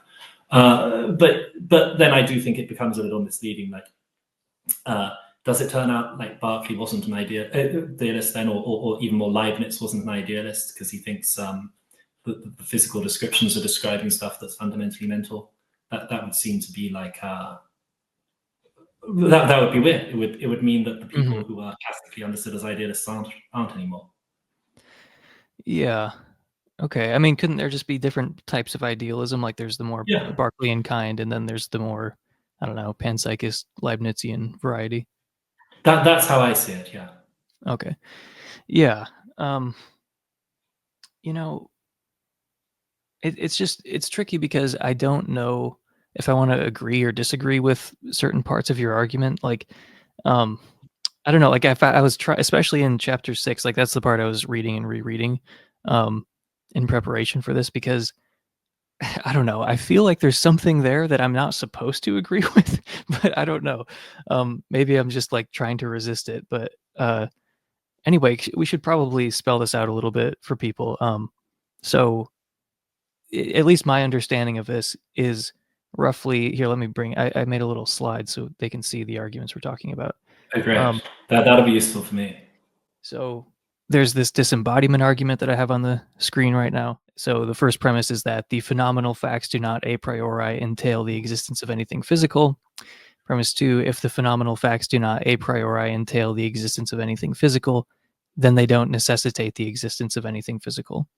Therefore, the phenomenal facts don't necessitate the existence of anything physical. So we'll come back to that, but then there's this other argument, the parity argument. If you accept the conceivability argument, then you must accept the argument that I just laid out, the disembodiment argument. And if you accept the phenomenal disembodiment argument, then you must accept the existence of non-physical substances. Okay, so there are non-physical substances. Okay, so for me, my biggest issue is, first of all, in premise 2 of this argument, the disembodiment argument, which I think you answered that pretty convincingly, but I still want to go over it. And then the second premise of the parity argument, that's the one where I'm really not sure if I accept it. So let's start with the disembodiment argument, do you think? Sure. Okay, so the phenomenal facts don't a priori entail the existence of anything physical. I think that's pretty obvious. You can explain it if you want, but then the important part is if the phenomenal facts don't a priori entail the existence of anything physical, they don't necessitate the existence of anything physical. So the objection to that standardly is going to be like based on a posteriori necessity. Like type B physicalists are going to say, well, just because there's no a priori entailment, that doesn't mean there's no necessity, because Putnam and Kripke proved that there were a posteriori necessities. That's a category we can use, and we think physical states and phenomenal states are like that. It's an a posteriori necessary truth. Anyway, so yeah, can you explain the disembodiment argument a bit? So absolutely, yeah. So I call it the phenomenal disembodiment argument because it doesn't use any first-person personal pronoun. It doesn't say I could exist without my body, and I think that becomes slightly significant. It just talks about the phenomenal facts obtaining without the physical facts. And as you say, premise 1, the claim that the phenomenal facts do not a priori entail the physical facts. This just means that it's the point that Descartes makes in Meditations 1 and 2. You could be having all these experiences, but you might be dreaming. There might not be a desk in front of me. If I have a physical body, it might not be dressed like this, sitting like this. And this is certainly something that like most of the people I'm engaging with in this book are very happy to accept. Philip Goff defends it at length, using the terminology of ghosts to match the idea of zombies. He says, it is conceivable that my ghost twin could exist. There's no logical contradiction in the idea of a being undergoing all of these experiential states, even though it isn't a physical being in a physical world. It's just undergoing these subjective experiences. And David Chalmers seems to very clearly endorse this in the 1997 book, the conscious mind, where he says, this is why external world skepticism can't just be refuted as logically incoherent, because you could be having these experiences even though the external world you seem to experience isn't that. So that's premise one. Now, premise two, as you say, this is the really important one, says if there's no a priori entailment from the phenomenal facts to the physical facts, then the phenomenal facts do not necessitate the physical facts. And as you rightly observe, that premise presupposes some kind of what's called modal rationalism. The idea that if a truth is necessarily true, if it's true in all possible worlds, if it's not possibly not true, then it must also be a priori knowable without deferring to empirical evidence. Now, there are two things I want to say in defense of this premise. One thing I want to say is that my main contention here is that those people who are already opponents of physicalism, property dualists of various kinds, typically, including many Russellian monists, those people ought to accept this premise. Why should they do so? Well, because they're already committed to a very similar premise in the conceivability argument against physicalism, according to which, if the physical facts about the world do not a priori entail the phenomenal facts about the world, then the physical facts do not necessitate the phenomenal facts. All I've done, extremely cleverly, is to transpose these terms in the argument. But this is kind of important, because when people like Chalmers and Goff have commented upon disembodiment arguments put forward by Descartes, also by Saul Kripke, and indicated why they don't accept those arguments, they have tended to focus on the equivalent of this second premise. And what they've tended to point out is that, well, in Descartes' argument, he's using this first-person personal pronoun. He's saying, if it is conceivable that I exist without my body, then it is possible that I exist without my body, that my existence does not necessitate the existence of my body. And Kripke is saying, if it is conceivable that this pain I'm undergoing, this particular pain referred to by a demonstrative, should exist without anything physical, then this particular pain, its existence does not necessitate the existence of any physical brain state or whatever. And people like Chalmers and Goff will say, well, look, I am committed to modal rationalism. I do think that necessary truths have to be a priori truths as a general rule, but not when it comes to demonstratives or personal pronouns. These terms can undermine modal rationalism for various reasons, and I won't go into that now. But so it's important for the way I put the disembodiment argument that it doesn't make use of demonstratives, it doesn't make use of personal pronouns. And so that standard reason that's given by property dualist panpsychists for rejecting Descartes or Kripke's disembodiment argument is not going to apply here. Now, so in a way, I think like that's almost enough to show that my principal targets ought to accept this argument and whatever consequences it has. There is this further issue which you mentioned, which is, well, look, what if this is an a posteriori necessity of the sort identified by Kripke and Putnam, so that, yeah, sure, the phenomenal facts about my experience or about the entire world don't a priori entail the existence of anything physical, but they might still, as a matter of metaphysics, necessitate the existence of physical stuff. And well, at some point, if I get round to it, I'm going to write a detailed paper on this, because I have a stance on it which is, fairly continuous with the kind of stuff Chalmers and Goff have said, but I think maybe I would want to take what they say further. Essentially, my opinion is that there are no a posteriori necessary propositions. The idea of an a posteriori necessary proposition doesn't actually make any sense. It's an incoherent idea.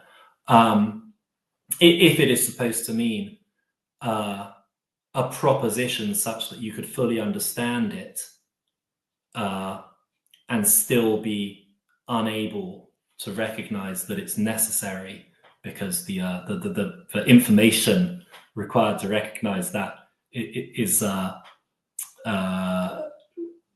not going to be available to you having fully understood the proposition. And that just makes no sense. If you fully understood a necessary proposition, you do have the information required to recognize its necessity. And what people will do is, well, they'll say, well, we have examples of necessary a posteriori propositions.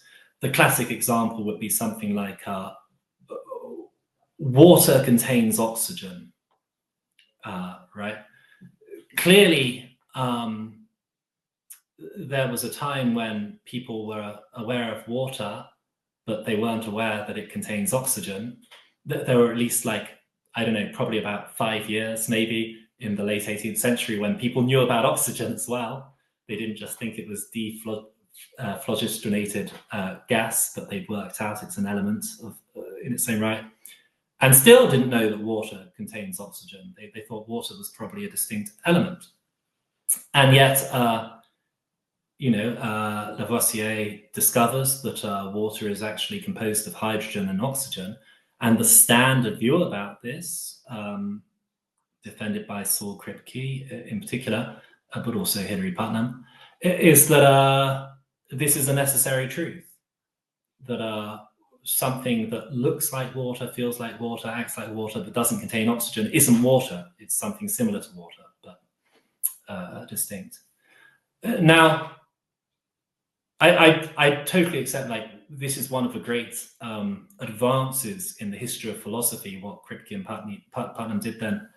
But I just think it is grossly misrepresented as the discovery that some propositions are a posteriori yet necessary.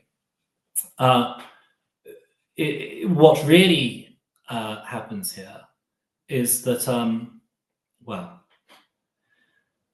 the meaning of a concept is, at least in part, well represented by the function that takes you from a situation to the thing in that situation to which the concept applies, right? This is sometimes called the intention of the concept. Intention spelled with an S. And likewise, the meaning of a proposition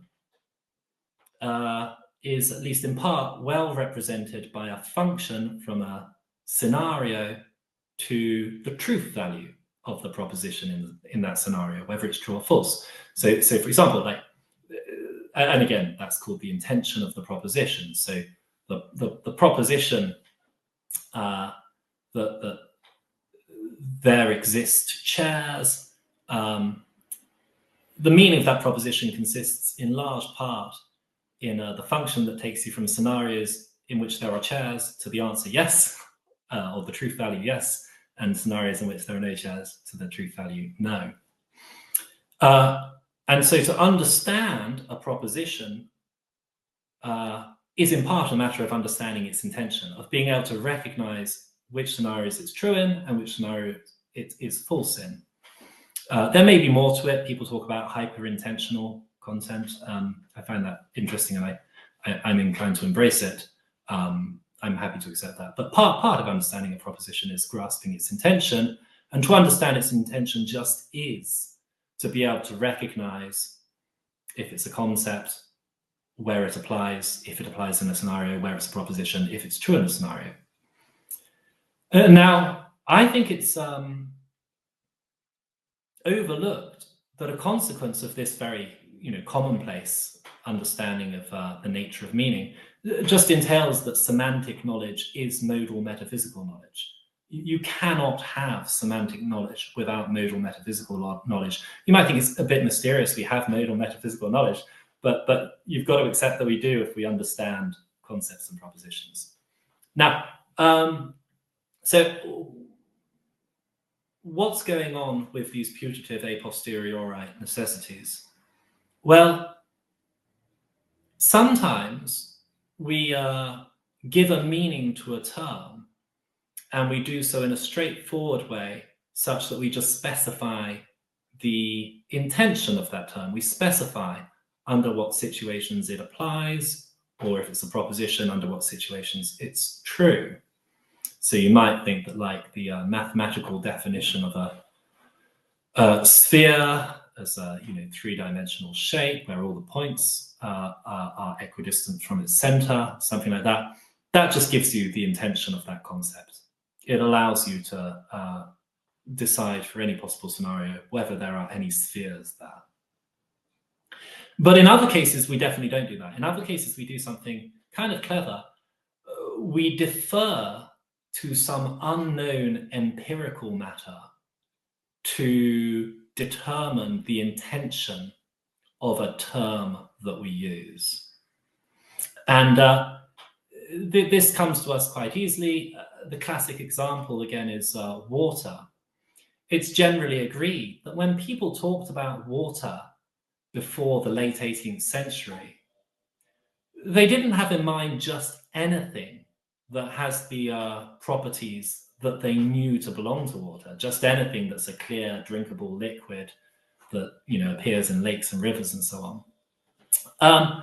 It's generally agreed, well, what they meant, just as a matter of convention, was the presumed specific liquid or stuff that's liquid at the relevant temperatures, that in fact we drink and we find in lakes and rivers and things, but which we suppose has some precise underlying structure, underlying nature that we haven't yet fully discovered. Totally natural way of speaking, right? Is this real water or something that just looks like it? You don't need to know the underlying nature of the stuff you've been calling water to ask yourself that question.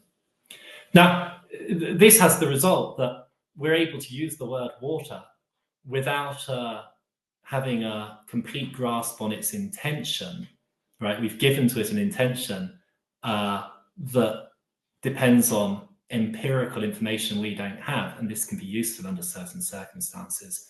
David Chalmers suggests we call the part of its meaning we do grasp its primary intention, and the part we don't its secondary intention, something like that. One can speak like that, although I'm not sure if it's heuristically that helpful. I think it's better to just think like, we decide by convention, this word is going to refer to whatever has this underlying character that we presume to be present here, even though we haven't found out the details about that underlying character. So when I say, suppose, a possible world where there's a lake full of water, I'm specifying something about that world, which I am myself partially ignorant of. I'm saying it's the same as something whose nature I'm not aware of. All right, kind of complex, but it's not too hard to grasp all that.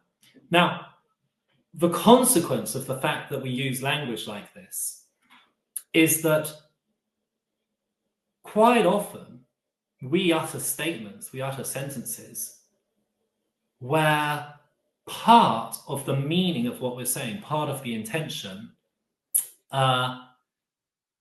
depends on empirical facts which we ourselves and our auditors are unaware of. So the example I gave earlier was the sentence, water contains oxygen. Well, it is misleading to say that the sentence water contains oxygen expresses a necessary but a posteriori proposition, which would have to be in part a function from scenarios to truth values, which you can fully understand without being able to tell it's necessary. That seems to me to be totally incoherent. What one should say is that it is an empirical matter what proposition this sentence expresses. This is a sentence which, as a matter of fact, expresses a necessary and a priori proposition, but you're only in a position to tell that that's what proposition this sentence expresses once you have gathered certain empirical data, i.e. The chemical structure of water. Now, I don't actually think, like many people in the debates about this stuff, would disagree with what I've said there. At least if they would disagree in detail. I think it's fairly widely accepted something like this is the case. Wait, sorry, that's something like what is the case? That it is misleading to say that a term like a phrase like water contains oxygen expresses a necessary a posteriori proposition, the kind of thing that can be analyzed as a function from possible worlds to truth values, whereas it's more illuminating to say that it is ambiguous what proposition that sentence expresses, and you can only determine that by acquiring the relevant empirical information. But just to be clear, it is generally accepted that there are a posteriori necessities, and that this kind of argument shows that there are. I think that, well, yeah, I don't. So I think people will talk as though there are a posteriori necessary propositions. Those who haven't gone into this in much detail, who aren't deeply engaged in the argument, it's often the way it's taught. Yeah, but I don't think the influential opponents of the conceivability argument actually depend on the falsehood of anything I've said there, typically. So can I kind of, yeah, go ahead. Well, let me just share a couple of thoughts, and then you can Sure. you know, jump in whenever. But so, you know, I want to say that I'm generally convinced by like Putnam's arguments that you know, maybe I'm phrasing this the wrong way, but I thought that, you know, the twin earth stuff, like if I handed you a glass of XYZ and said, here's some water, I would be like tricking you, because that's not really water. Because our language is kind of causally connected to the empirical world, and like we are in fact referring to H2O. So if we were referring to, you know, water that's a basic element in some other world, that's not real water. You know, that's not the water that's causally connected to our mode of, you know, our network of concepts. So like I kind of get that. And a lot of the arguments, because I take it that like this is to some extent bound up with Putnam's semantic externalism, and I do find that convincing in most cases. Like when people present the case for semantic externalism, I tend to find it convincing. So maybe there's some inconsistency in my views, but yeah. But I think the picture I've just presented is in an important respect semantic externalist, because it means that the intention of the sentence, the intention of the proposition expressed by the sentence depends on something external to one's mind, i.e. on empirical information one doesn't have. Okay. So I mean, how does this... It's important to just, what's important to keep in mind is this is not the case. This is a case of a sentence, it being an empirical matter, which proposition a sentence expresses, which meaning it has. You know, for semantic externalism consists in something external to one's mind or whatever, determining what meaning that sentence expresses, rather than it being the case of a proposition itself being both necessary and a posteriori. Rather, it's just the case that you need some empirical data to find out whether this sentence expresses a necessary proposition. And once you found out you know, what proposition it expresses, it seems to me completely trivial, you'll be in a position to judge whether it's a necessary proposition or not. But maybe if I apply this to the conceivability argument kind of case, because I mean, it's not. It's definitely true, in my opinion, that this Kripke-Putnam stuff does not get you out of conceivability arguments for dualism. In fact, like notoriously, if you read on in Naming and Necessity, Kripke goes on to present a disembodiment argument for dualism that is totally alive to these considerations. But it is true that it's relevant in a way that complicates the terrain, especially insofar as this is what makes room for Russellian panpsychism. So, focusing on the regular conceivability argument, that one says there's no a priori entailment from the physical facts to consciousness. If there's no a priori entailment from the physical facts to consciousness, then there's no necessitation. Then the physical facts don't necessitate the existence of consciousness. Now, I think it's absolutely right to see the insight of Kripke and Putnam as making relevant the question, well, hang on, suppose we have a description of the physical world and a description of, an arbitrary conscious experience that happens, or maybe all conscious experiences. Why couldn't it be the case that it is actually a necessary truth that if you have that physical scenario, you have to have those conscious experiences, but a necessary truth we fail to recognize because of this kind of semantic externalism? And I want to say, yeah, that's in a sense, we can make sense of that possibility. However, this wouldn't be because, description of the physical facts, therefore such and such conscious experiences expresses a posteriori necessary proposition. Rather, it would have to be because we are not aware precisely what proposition is being expressed here. That's the more illuminating way to understand this, if by a proposition we mean something that at least includes a function from possible worlds or scenarios to truth values. If we were aware, then we'd be able to see whether it was necessary.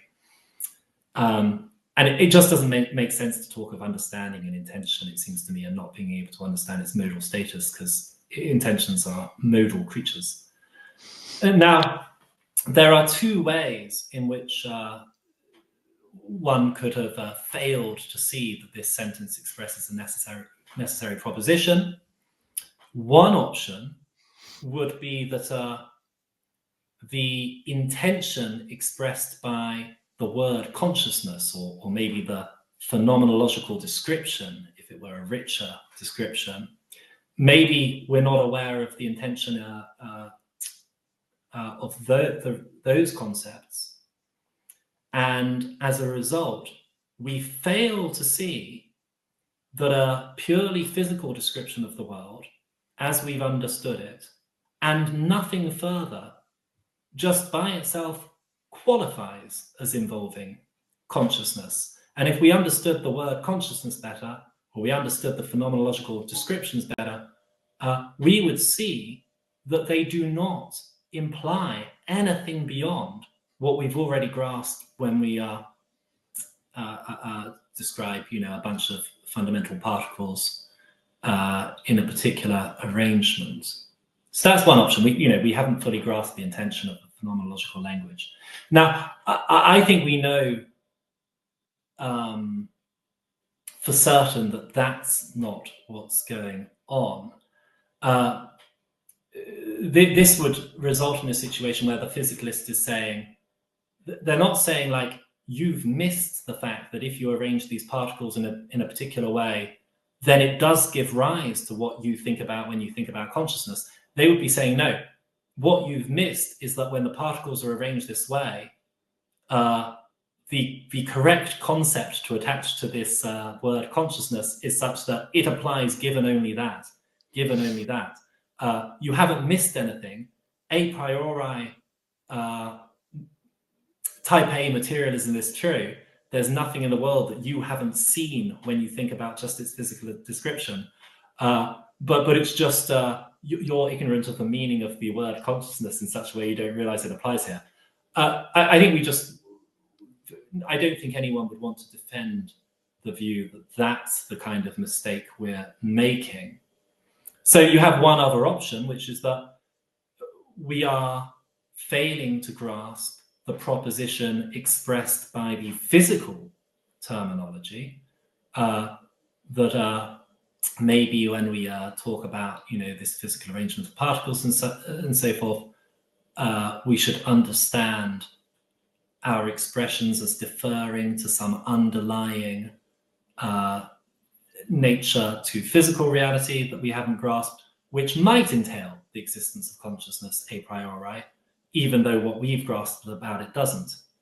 And that, I, like everyone sympathetic to the conceivability argument, I think, am willing to grant, yeah, we should be open to that possibility, but it doesn't get you physicalism as usually understood. That's only going to get you panpsychism or pan-protopsychism. You're positing some unknown underlying consciousness entailing nature to the physical world.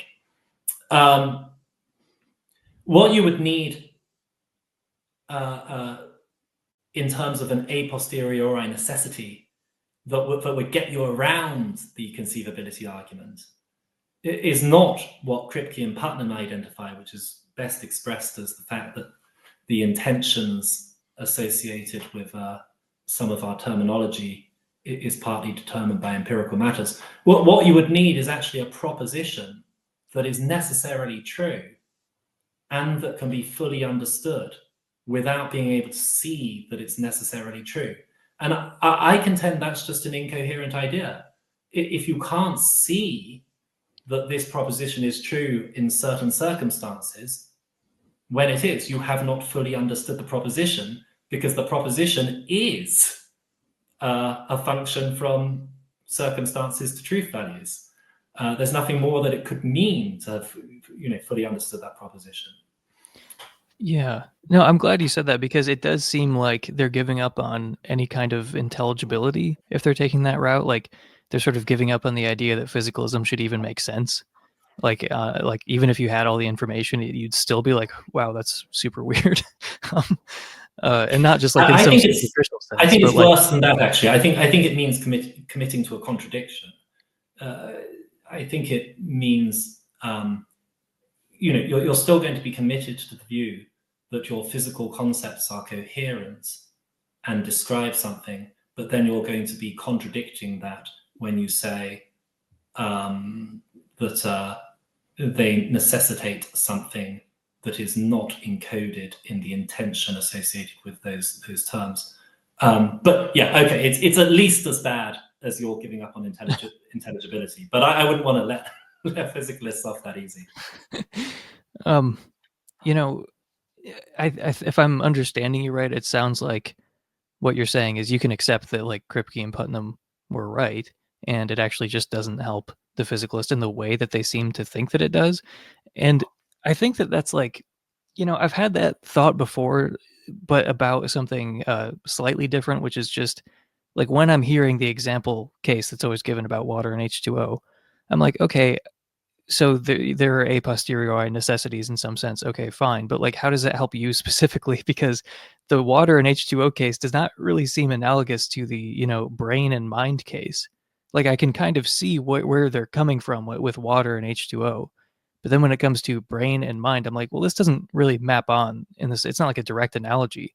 So like, are you just saying this category exists, so I guess I can just put brain states and mental states in that category? Like, is that what they're saying? Or because it doesn't really seem like water and H2O, it doesn't seem like that case maps onto phenomenal states and brain states in the same way. Yeah, I think that's absolutely right. And I think one reason for this is that in the case of water and H2O, there is nothing about what we know about water, what we mean by water, that entails that it shouldn't have a particular chemical structure such as H2O. Whereas I think what we know about what we mean by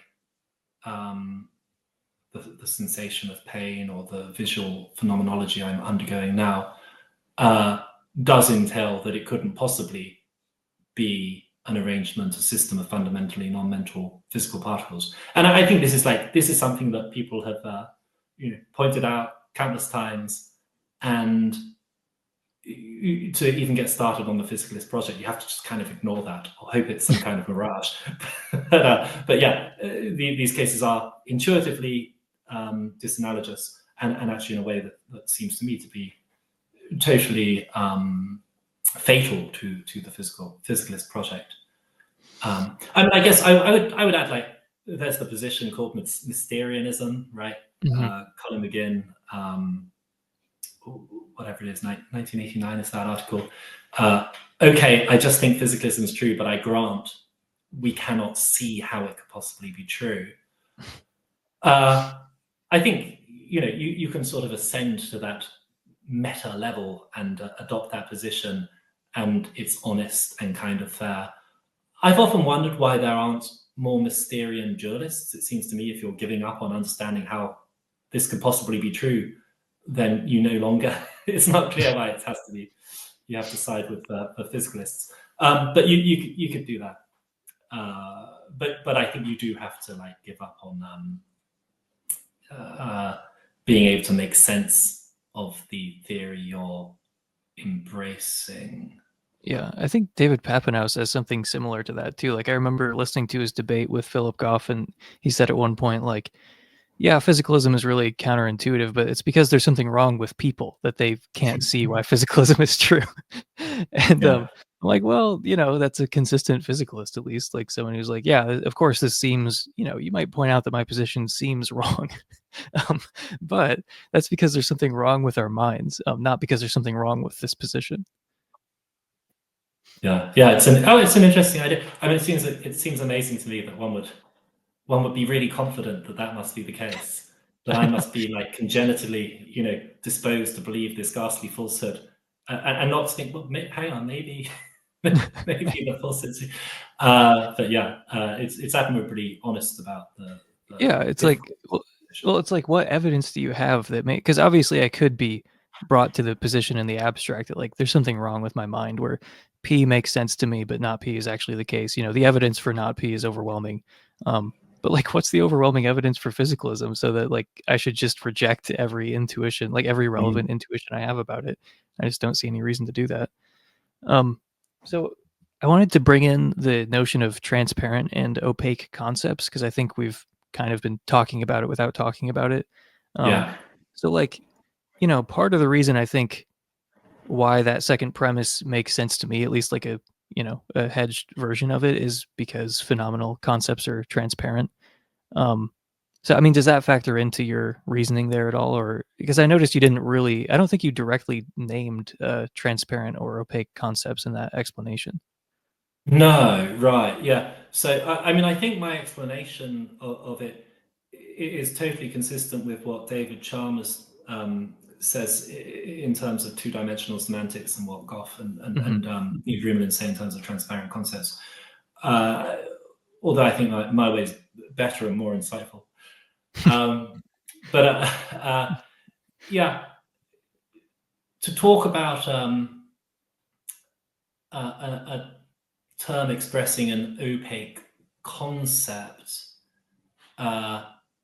is to talk about a term expressing a concept whose essence you haven't fully grasped, where the essence is the modal nature of this thing that determines where the concept applies. I think that would be a fair way of putting it, and that's very like what I mean when I say that the term water. I think it's better to say that the term water is ambiguous in what intention it expresses, because we defer to empirical facts about the underlying nature of the stuff we're referring to complete the intention expressed by this word. But these are, in important respects, two ways of saying the same thing. And then when I say, look, well, what we know isn't going on is that we've understood the physical world correctly. We can see everything it a priori entails, but our big mistake is that we've misunderstood what we mean by consciousness in such a way that we don't realize that the concept of consciousness actually applies just to the physical world as we understand it, with everything it a priori entails. What I'm saying there is essentially that insofar as we defer to empirical reality to complete the intention of the concept we express by the word consciousness or by phenomenal descriptions, we certainly don't do so in a way that would allow these concepts to apply just to the physical world as we grasp it. That's pretty close to the equivalent of what Goff means by saying phenomenal concepts are transparent, or what Chalmers means when he says phenomenal terminology is semantically neutral. And I would agree with Goff. It does seem to me clear that there is something we grasp when we think about what he calls direct phenomenal concepts, like the concept I have of the color red that I acquire by seeing something red and focusing on it and thinking that experience. There is something in that we grasp fully in such a way that it could not turn out to have an underlying fundamentally non-mental essence.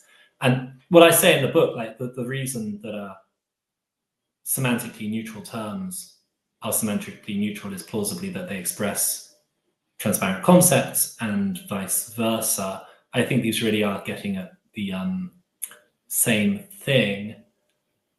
I guess I have I'm a little unhappy with the terminology of opaque concepts, because I want to say there's, if by concepts we mean something that can be characterized in terms of a function from possible worlds to reference or something like that, then it's not the concept that's opaque, it's just that the terms we've used have not determinately expressed the particular concept. And we don't always need to do that in language for practical purposes. I feel like that's a more illuminating way of putting it. Mm-hmm. I think we should pause for a minute and talk about the idea that maybe phenomenal concepts are opaque, or just what it would even mean to, because we've been throwing around some of these terms, but like I think that before you really know what's being said, you might think, oh yeah, maybe they're transparent, maybe they're opaque. But I think it's a really, really implausible view of phenomenal concepts to say that they're not transparent, even though, like I kind of alluded to at the beginning, once physicalists realize something is a problem for their view, they tend to suddenly have a completely different set of intuitions about about these sorts of things. But I think that by transparent, I just mean something like, you understand the nature of the thing you're referring to or the entity you're referring to in virtue of possessing that concept. So if you're talking about a conscious experience, it's like you have the experience of pain and you understand something about the essential nature of pain and feeling it. So you would actually be qualified to say whether or not pain exists in some possible world, because you understand the essential nature of pain. So if we built a robot and it had all these functional characteristics, but it behaved in a certain way, but it didn't have that feeling, you'd be in a position to say, no, that's not pain. You're missing something about the essential nature of pain. I know what pain is because I've had the experience. I think Goff put it in Galileo's error, something like, it's not the job of science to figure out whether I have feelings or the nature of feelings. I know what feelings are in virtue of having them, and then it's science's job to figure out how it might fit into the broader picture of reality or something. But it's not like a scientist could come along and say, oh, actually you're not having feelings, or you thought your feeling had this nature, but really it's something Yeah. completely different. It's like, no, in virtue of having this feeling, I understand something about its essential nature. It's not like I need to go empirically investigate what its nature is. Like I just know it in virtue of having in virtue of possessing the concept, but not all concepts are like that. And that's when you go down the ladder of like a translucent concept or an opaque concept where, like supposedly this is water and H2O, where you can understand the concept of water, you can know how to use it, but you obviously don't know that it's H2O just because you know what water means, like, so that would be an opaque concept. Yeah, I mean, would water be an opaque concept? It would be like a partially transparent. I think Goff uses these terms like there's an aspect to it that's transparent or something. It gets a bit complicated, his terminology there. Yeah, but Oh, sorry. The significance of that is that if you want to be a physicalist, like a type B physicalist, you have to yeah, say that phenomenal concepts are opaque. are Like you have opaque. to, Yeah, yeah. You can't say that they're transparent. That's why I brought that up. I think that's right. I think you certainly you have to say that phenomenal concepts are such that you can have them and yet not be in a position to tell whether or not they apply, which is equivalent to having not grasped what it is for something to satisfy one of these concepts. And I think this is it's a totally bizarre idea. Here's what I would say about it. Well, I'd say two things about this. One thing I'd say is that what this reminds me of, and I mentioned it in the book, is something Rudolf Carnap discusses when he's criticizing metaphysics. He says, if someone had a term, he uses the term TV, because television wasn't a big thing then, TEAVY though, as an adjective, and someone said, some things are TV, some things aren't TV, but I have absolutely no way of describing under what conditions this term applies or doesn't. I can't tell you under what circumstances it's appropriate to use it or not. We would say this term has no meaning, right? In the same way, physicist who says that phenomenal concepts are opaque, it looks like they're committed to saying there's a concept that's not a concept. It's a concept, but it has no intention, it has no application conditions. Yeah, that sounds totally wrong to me, or at least maybe it has these application conditions, but the people who possess it do not know them. But it's not clear in what sense you could possess a concept without knowing any of the conditions under which it applies. I think physicists, like, if they're clever about it, they will say, you grasp enough about this concept to make some kind of practical usage of it, while not grasping that it is actually true that it implies in all scenarios that have certain physical characteristics. And I think this is, okay, well, there's a lot to say here, but this is the core thing I'd say. This seems to me to be like many theories physicalists put forward, which you could actually kind of believe if you ignored your first-person perspective on reality and thought of this solely as a theory about what other people are doing.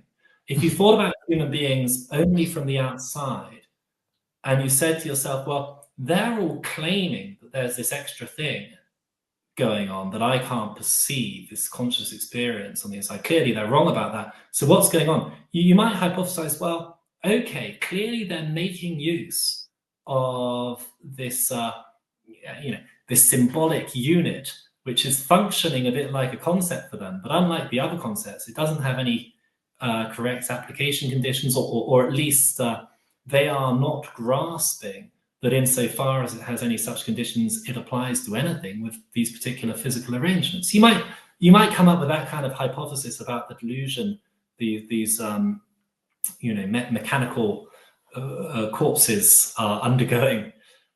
But if you reflect about this from the first person perspective and say to yourself, well, is it the case that I grasp so little about what it is like to see the lamp gleaming over there that is the barrier to me seeing that if you arrange a bunch of physical particles in the right way, or have a few neurons firing at one another the right way, it's only my lack of grasping what it is to experience the lamp that prevents me from seeing that occurs whenever those particles are so arranged.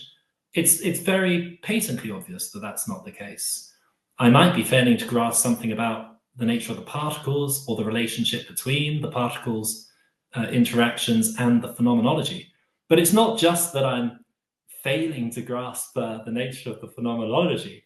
The whole puzzle arises because I have grasped something, what it's like to see the lamp before me. So, I mean, I guess that's what you were saying when you were alluding to Goff in Galileo's Error, where he says, it's not the job of science to tell us what it's like to undergo pain. What we wanted to do is to explain how this thing that very evidently happens fits in to our understanding of the wider world. Yeah. Here, let me pull up this argument that we're talking about real quick, and we can kind of wrap up the disembodiment part and move on to the parity argument. Okay, so the phenomenal facts don't a priori entail the existence of anything physical. I think you quote David Chalmers, who says like, "Oh, the physical world doesn't logically supervene on our experiences of the of the world." So, yeah, I mean that's why like skepticism is possible. All that. Okay, so yeah, unless you have a Berkeleyan view of the physical world, but that's not the physical in the relevant sense. Yeah, I was going to say, aren't you using physical like in the kind of substantive sense, like it's you meaning something fundamentally non-mental and describing? Okay, okay, and then if the phenomenal facts don't a priori entail the existence of anything physical, then they don't necessitate the existence of anything physical. I think that like at least in this case, it's not even that you'd have to go along with everything that you just said. It's like in this specific case of, the disembodiment argument, you could at least accept that, like, okay, because phenomenal concepts are transparent, we should accept the second premise, even if maybe you don't want to be like a consistent modal rationalist, like across all case. Like you want this to be a very like restricted form of modal rationalism. I feel like you should still accept the second premise here. Yeah. Okay. Yeah, so I think that's reasonable. I think actually, if you look into it, it turns out modal rationalism shouldn't be a controversial claim. It just says that if you can understand a function from possible worlds to truth values, then you've understood that function. But one can leave that to one side and say, look, if you think phenomenal concepts are transparent, you're definitely going to have to accept that central claim. I mean, when you put it that way, it sounds more reasonable, because I'd never want to commit to modal rationalism, because I don't know, it feels like it's too bound up with like other things that I couldn't really defend, like, two-dimensional semantics or something, or like, oh, do you have to reject semantic externalism to accept two-dimensional semantics, or like, do I have to do this to, do I have to accept A to be? It's like, man, I don't know. I just like, so that's why I like the transparency stuff, because I feel like it helps me avoid all that. I think that's true. Yeah. It's a kind of a shortcut to what one needs for the purpose of this argument. Yeah. But modal rationalism in general could still be true. I'm definitely not like some kind of modal empiricist. I mean, my opinion is you could be really epistemically modest about what modal truths you know, but just if you are, you're going to have to be equally modest about what propositions you've understood. Mm-hmm. You can't have one without the other. And the idea of like modal skepticism, like you think like you're skeptical anything that can happen that hasn't actually happened. That's an interesting principle. I don't know why one would adopt that. I could sort of see the personality trait that might make one adopt that, and not the intellectual grounding for it. The modal empiricism stuff is interesting, and like I don't know. As I say, I'm planning to write something about this at some point, because I think the controversial nature of this modal rationalism stuff arises out of a lack of clarity as to what really needs to be said. I think actually like the crucial moves should all be pretty uncontroversial. But anyway, yeah, let's move on to the parity argument. Okay, so to remind the listeners, the parity argument is if you accept the conceivability argument, so if you accept zombies, then you must accept the phenomenal disembodiment argument. So if you accept the phenomenal disembodiment argument, then you must accept the existence of non-physical substances. So if you accept the conceivability argument, you must accept the existence of non-physical substances. Okay, so roughly, if you accept zombies, you should accept ghosts, which is kind of like an inverted zombie. Like it's just a mental being whose nature is exhausted by its mental properties. And if you accept the possibility of ghosts, then you should accept that non-physical substances are actual. Like, wait, how was that phrased exactly? If you It's accept, not quite that. So yeah, this is a slightly complicated way of putting. So I made it two arguments to try and break down the reasoning there. The crucial thing is, if you accept the standard conceivability argument, which I think all property dualists and all panpsychists really should, I say something about that later in the book, then you have to accept the phenomenal disembodiment argument, which doesn't just include accepting the conceivability of ghosts. It involves accepting that the phenomenal facts about the actual world do not necessitate the physical facts about the actual world.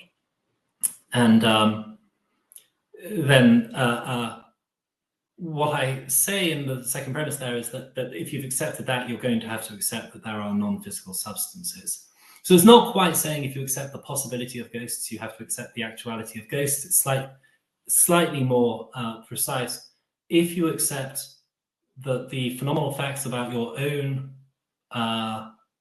mind do not necessitate anything further, then you have to accept that your mind is a substance rather than an insubstantial collection of properties. That's the claim. Because you're saying your mind could exist on its own. It doesn't necessitate the existence of anything else. And if it could exist on its own, it's a substance. Yeah. Okay. Yeah, see, that was when I was first reading the book, that was where I was having the most trouble, because like I can see with perfect clarity why the zombie argument is bad for physicalism. It's like if you're saying that consciousness is just, constituted by all this physical stuff, and then you have all the physical stuff there, but no consciousness. Like if that's possible, then that's, devastating to physicalism. It's like saying, I think the Empire State Building is nothing but all this physical stuff. But yeah, I guess you could have all the physical stuff there arranged in exactly that way, but still no Empire State Building. It's like, oh, well, then you think there's like something else, like it's, that contributes to the Empire State Building. But, so it's clear why if zombies are possible, then physicalism is false. Like that's clear to me. And, I obviously think they're conceivable. And I think that there's a link between conceivability and possibility, especially in this case. So, okay, so I'm there so far, but then I think about the ghost case, and at first I want to go along with it because I'm thinking, yeah, in fact, it's easier for me to think of like a mental being with no physical, with no actual like physical properties, or eh, something that's qualitatively identical to me, but there's no like physical world, I guess. Like that's just normal skepticism. Like you can kind of, there's almost like I think Goff puts it this way, there's like an extra layer of dialectical force if you're trying to convince somebody about the conceivability of ghosts as opposed to the conceivability of zombies, because if you're talking to someone who says they can't conceive of zombies, there's no hope for you to ever make them budge on that. But with ghosts, it's like you can kind of lay out this Cartesian skepticism, and you can put them in this skeptical frame of mind, and it's like, okay, you're conceiving of a ghost right now when you're going through this like Cartesian doubting process.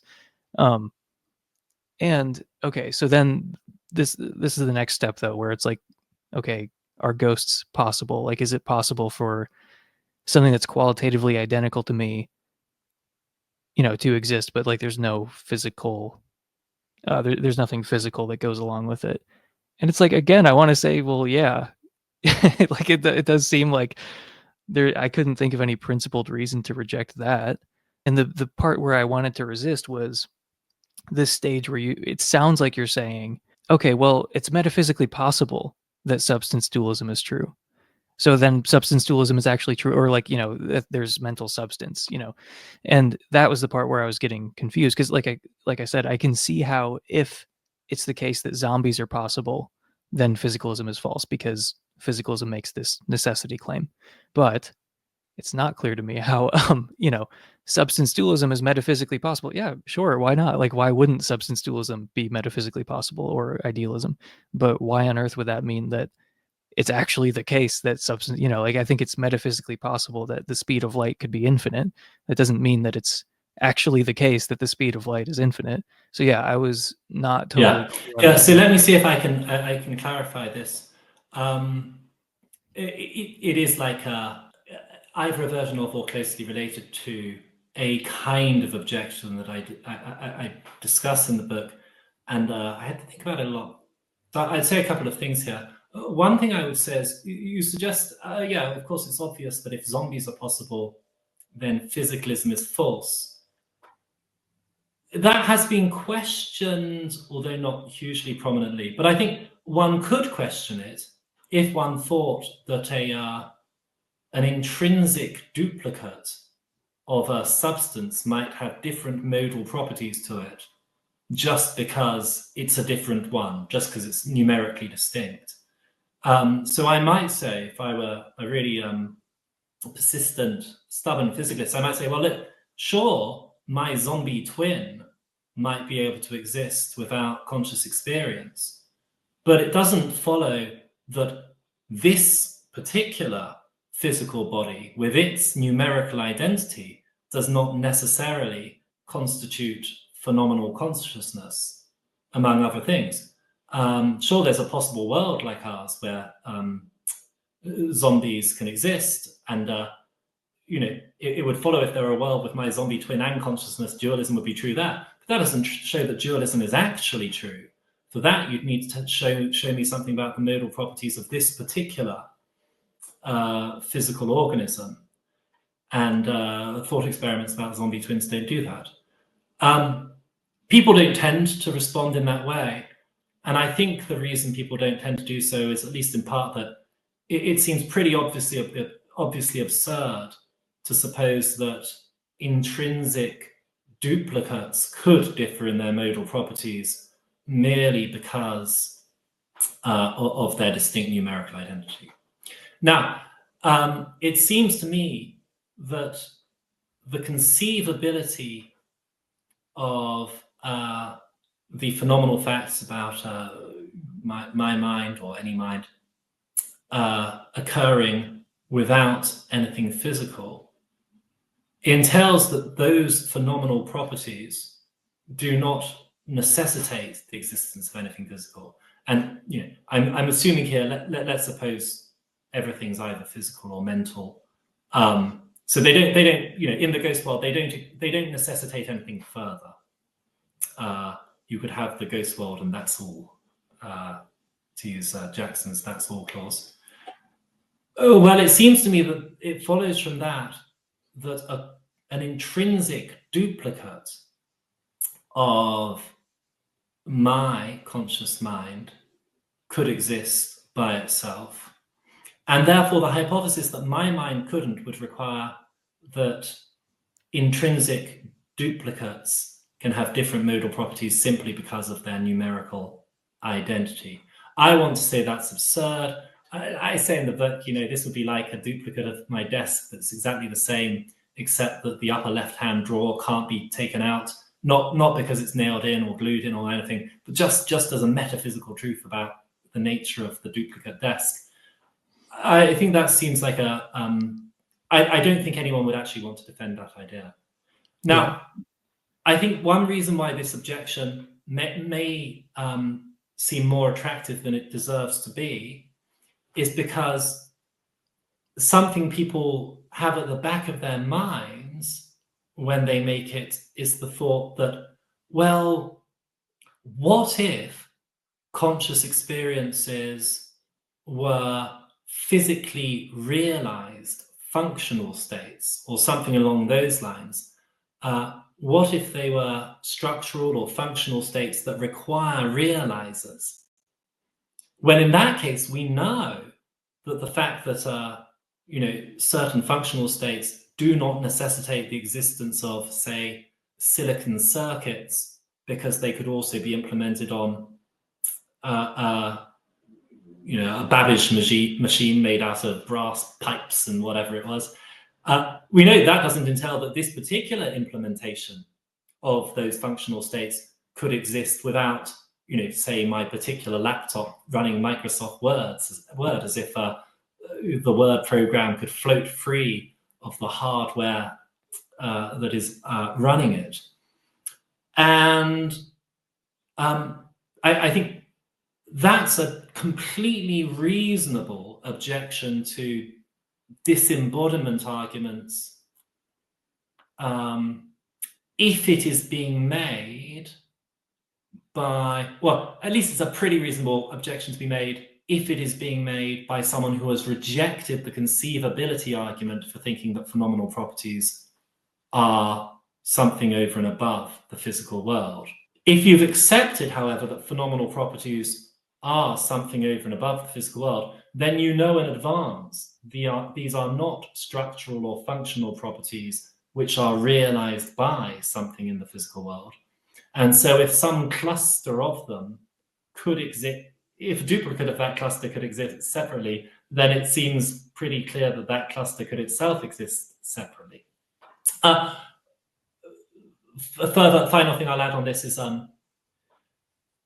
if you transparently grasp a functional or structural property that requires a realizer, then you will inevitably be able to see that it can't exist without something realizing it, right? To have understood what it is for the program Microsoft Word to be implemented is to understand it's going to need some kind of hardware to run on. So if you think we transparently grasp phenomenal properties and the existence, the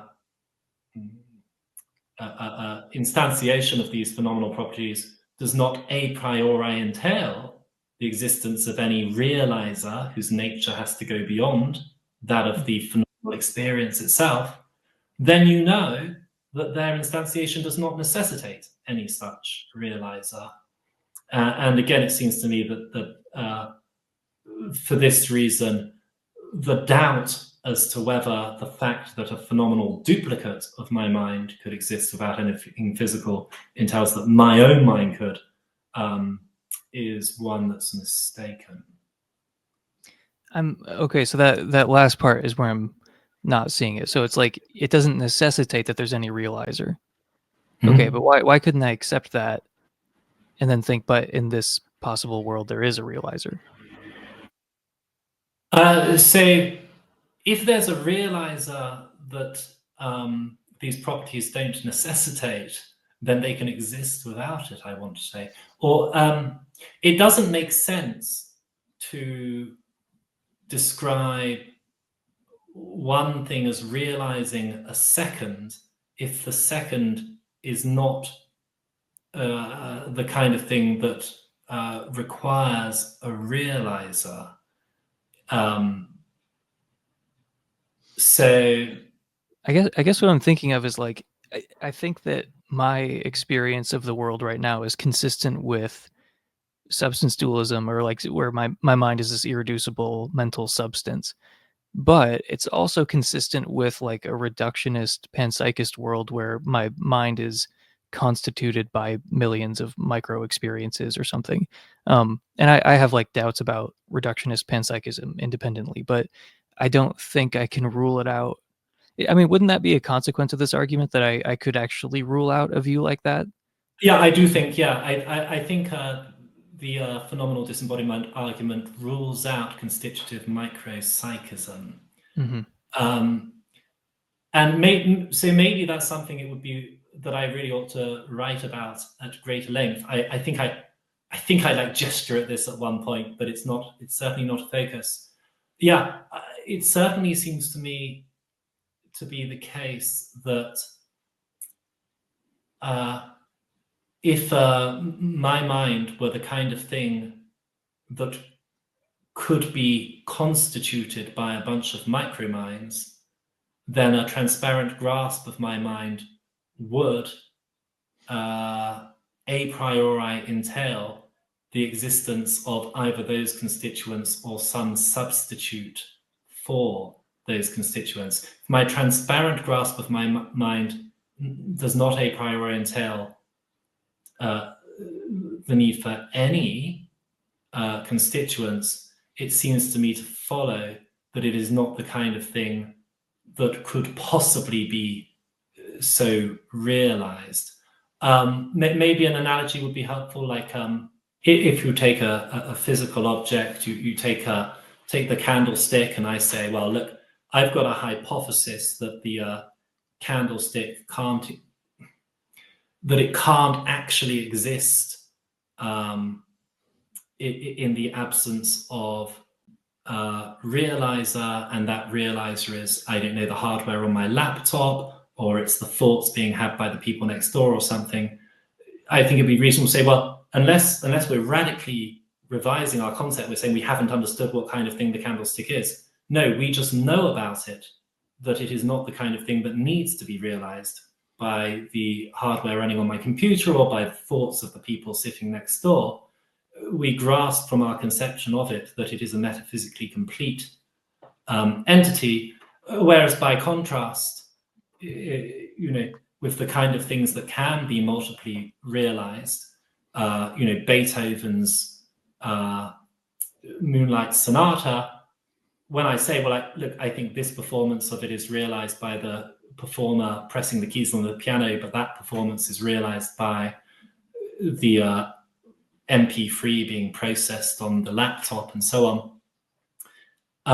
The reason that isn't an incoherent idea is that we can see that the idea of Beethoven's Moonlight Sonata as simply a sequence of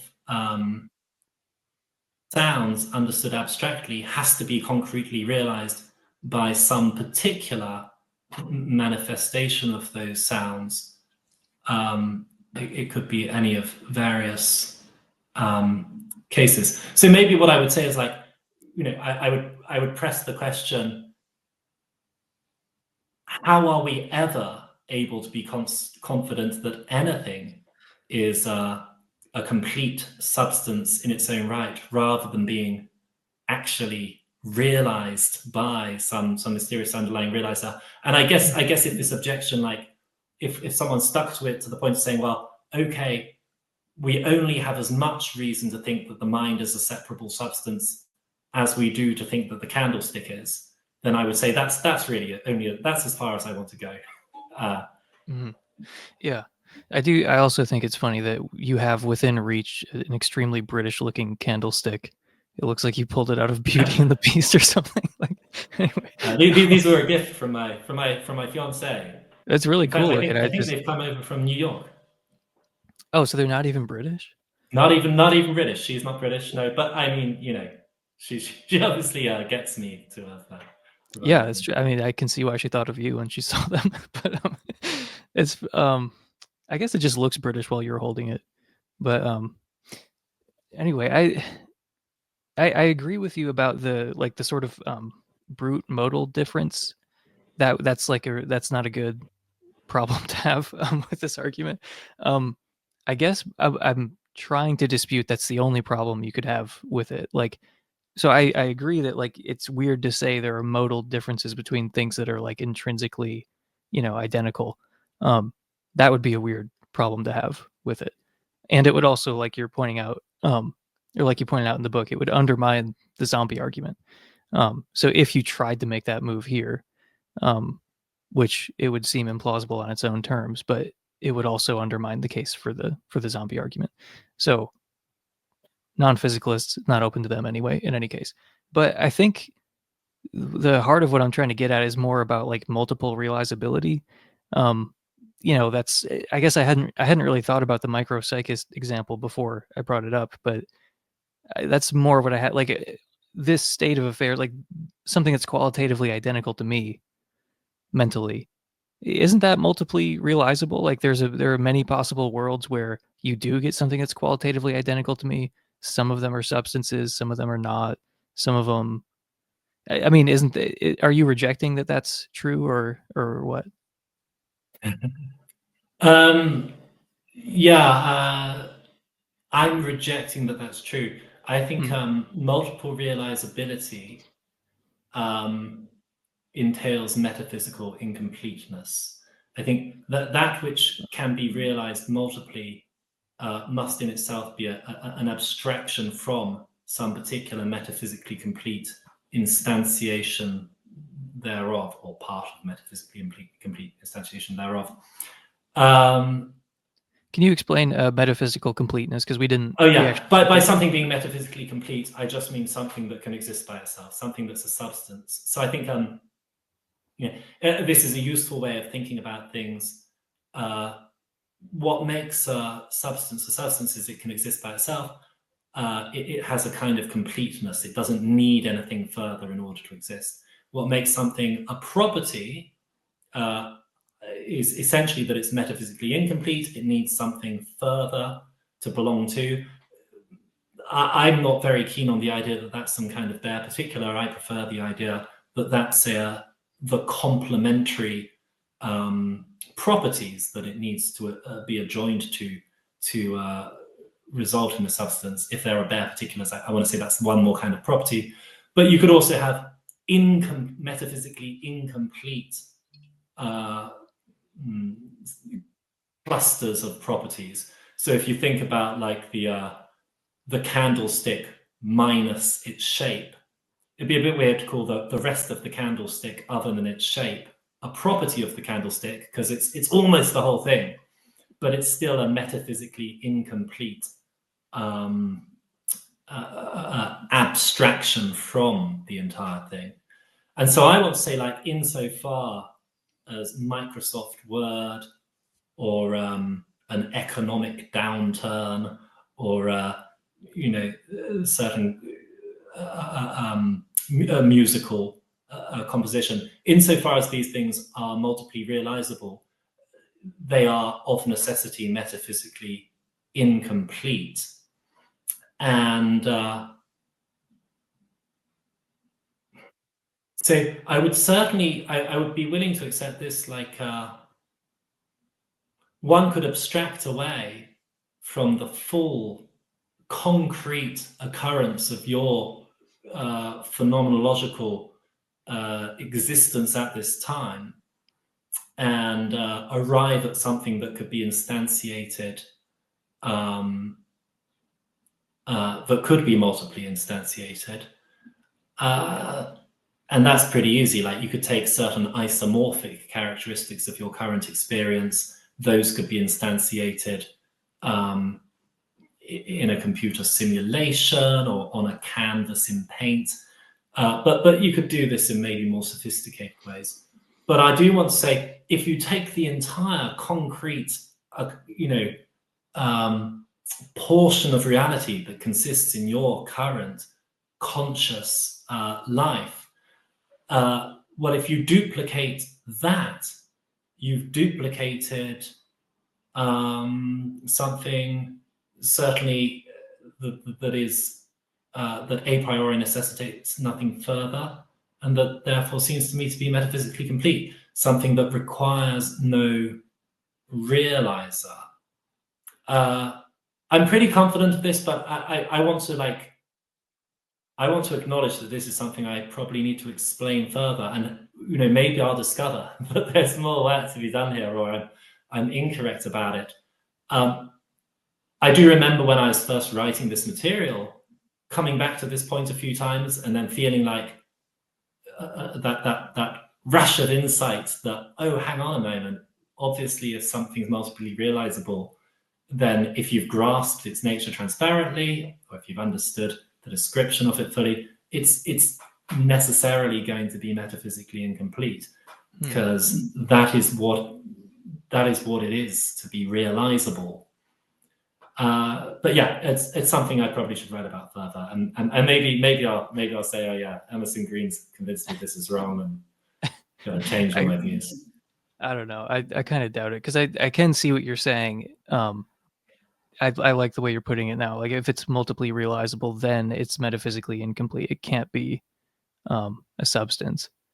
So yeah, I need to think more about that. I need to think more about half the things in this book, honestly. But no, and to give the argument its due, because we're making it sound like it's really complicated or something, but it's like at its core, it's actually pretty straightforward. It's just like, look, if you can imagine a disembodied mind, right? Like you can imagine like your mind, like go through the Cartesian process of doubting, just your mind. There's no physical substance that goes along with it. If you're there, you're going to have to do work to avoid thinking that you have like that there's a mental substance, because it can exist on its own. It doesn't necessitate anything else. If you have anything that can exist on its own, it's a substance. I mean, I guess there are caveats there, but in the mind-body case, yeah, that's a good It's a definition. substance in the sense that makes you clearly a kind of substance dualist rather than a mere property dualist. And I agree, you put it well, like saying, I think it's really true that if you follow the case against physicalism as far as property dualists do, you really have to do work to avoid having this immaterial, separable entity that seems to be a substance to that extent. And I find it interesting that like property dualists tend, they tend to have, given a few at least sort of token reasons for rejecting that conclusion, or try to find ways, once people have looked at the arguments that I've put forward, try to find like, is there a way I can get around this here? Maybe if I had a theory about substratums, that was Philip Goff's suggestion. Whereas I think like, why do that? Why not? Maybe if you really claw about, you'll find some way around it, but there's no need to do that. The natural thing to think, as most people who have not been physicalists over the course of all of history over the whole globe, is that there's something, in principle separable that exists here. And I do see why people are uneasy about that, but I think like, if one is uneasy about that conclusion, rather than thinking of ways around the arguments, one should really focus in on like, what is the cause of that unease, and is that unease indicative of some real problem that's gone unnoticed? Yeah, I mean, as usual, substance dualism is the path of least resistance. It's like the kind of the most intuitive option, and yeah, it's most consistent with what people have typically thought throughout human history, if that matters, which I think it does. But yeah, it's like it would surprise me if there were like no escape routes, for this argument. But you're gonna have to, do a lot of metaphysical work, to try to carve out something. It's like you're saying, why are you doing that? Like like this, it seems like the most straightforward path here is like, yeah, man, there are mental substances. Like I said, if you can go through that Cartesian doubting process, you're already halfway there. That you could have, something qualitatively identical to you that exists in the absence of anything else. That's a substance. And to the extent that I am an idealist anyway, I guess I shouldn't even be afraid of. Yeah. You don't need to worry about this at all. Yeah. There's still a part of me though. I guess I don't know. There's still a part of me that thinks like, it can't be this simple. Like it can't be like, like you kind of address this in the book too, of like, why has this gone unnoticed? Like, why do people still think property dualism is not only like more reasonable than substance dualism, but like significantly more reasonable than substance dualism? Okay, well, why does anyone think I that? do think that's interesting. I mean, this is part of the whole setup of the book, that there is this received view that property dualism is one of the leading theories in the philosophy of mind. It's a minority view, but a very respectable view, whereas substance dualism is just beyond the pale. And I found it really interesting looking into this, that there just does not exist any influential argument for preferring property dualism to substance dualism. It seems, as close to a totally free-floating dogma as anything in contemporary thought. And well, they would say, I mean, like if there were a property dualist here or a materialist, they would say, no, it's because it's so much simpler than substance. I mean, it seems like that's the standard thing that I hear, at least, like, oh, it's so much simpler. Yeah, I wonder if it's even at all simpler. I mean, I think once you've posited fundamentally mental entities, the hypothesis that they're metaphysically incomplete, and the hypothesis that they're metaphysically complete, I'm inclined to say, insofar as it matters for theoretical parsimony, these might be completely on a par. And of course, simplicity is an important criterion of theory choice when other things are equal.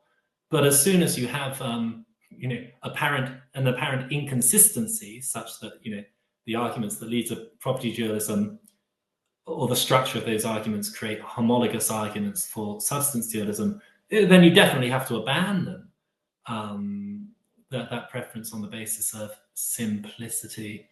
So, I mean, I guess my considered opinion, having been thinking about this for years and years, is that this is dialectically motivated. From Ryle, the idea of mind stuff, spooky ghosts, Cartesian souls, was so unpopular that it was rhetorically expedient to drive some wedge between one's own position and that unpopular position in order to curry favor with one's opponent, to bring people around. I think at least there are very, very obvious, strong rhetorical or dialectical reasons why people might have done this. And there's a very apparent absence of good theoretical reasons for people to have done this. So I think that the reasonable hypothesis is that, deliberately or somewhat unconsciously, that this has functioned as largely a rhetorical device. And in fact, I mean, the very fact that property dualists have not typically or have barely ever done so much as explain the distinction between substances and properties, explain what they mean by this difference, maybe should be seen as indicative of the fact that this has never been a very seriously held preference, because if you're writing whole books about this stuff and you're on one side and you're really serious about it, you surely you would bother to define it and characterize with some precision, not so far off that with which you attack the other stuff that you spend most of your time on, what exactly it is that your preference consists in. Yeah, I thought that was funny how you pointed that out, that like when people express this, like, this dogma that property dualism is so much better off than substance dualism, they often don't even bother defining substance and property, so it's not clear like why they would think that at all. I do have like a bunch of, like I said, dualism related questions. Can we run through a few of these before? Let's do them fairly quick fire, because I've got to go and eat something, and then I have to prepare for a presentation at an all-school meeting tomorrow. We'll do a rapid fire because you've already been really generous with your time, and if we're probably going to be pushing like 4 hours with this if we keep going. So I don't want to keep you all night. But thank you for your time so far. Really do appreciate it. It's been super, super interesting, and everybody should go buy this book if you can see it. If my camera wants to show it, is there going to be a paperback of this out at some point? There's a paperback out now. It's currently like, I don't know, maybe $30, £30 on the British site from the publisher. Okay, so I think that's about $150 at this point. So anyway, okay, so I tend to think that substance dualism provides us with like the best account of personal identity. So I'm wondering if you agree with that. Like I've noticed you kind of, at least in this book, you didn't use too much of the identity stuff because, just for reasons in like pertaining to the argument that you're trying to make. But do you agree that like, because substance dualism allows us to see personal identity as this kind of sharp, non-vague, objective feature of the world, like is that an advantage of it that helps us out if you're trying to make the case? Yeah, I do think that it gets slightly complex because I think what does seem very clear to me is that if there's a deep sense in which you survive over time, it's extremely hard to see how you could consist in something that has that is a composite with a rapid turnover in its constituent parts, and that it is sufficiently vague in our understanding of it that it can undergo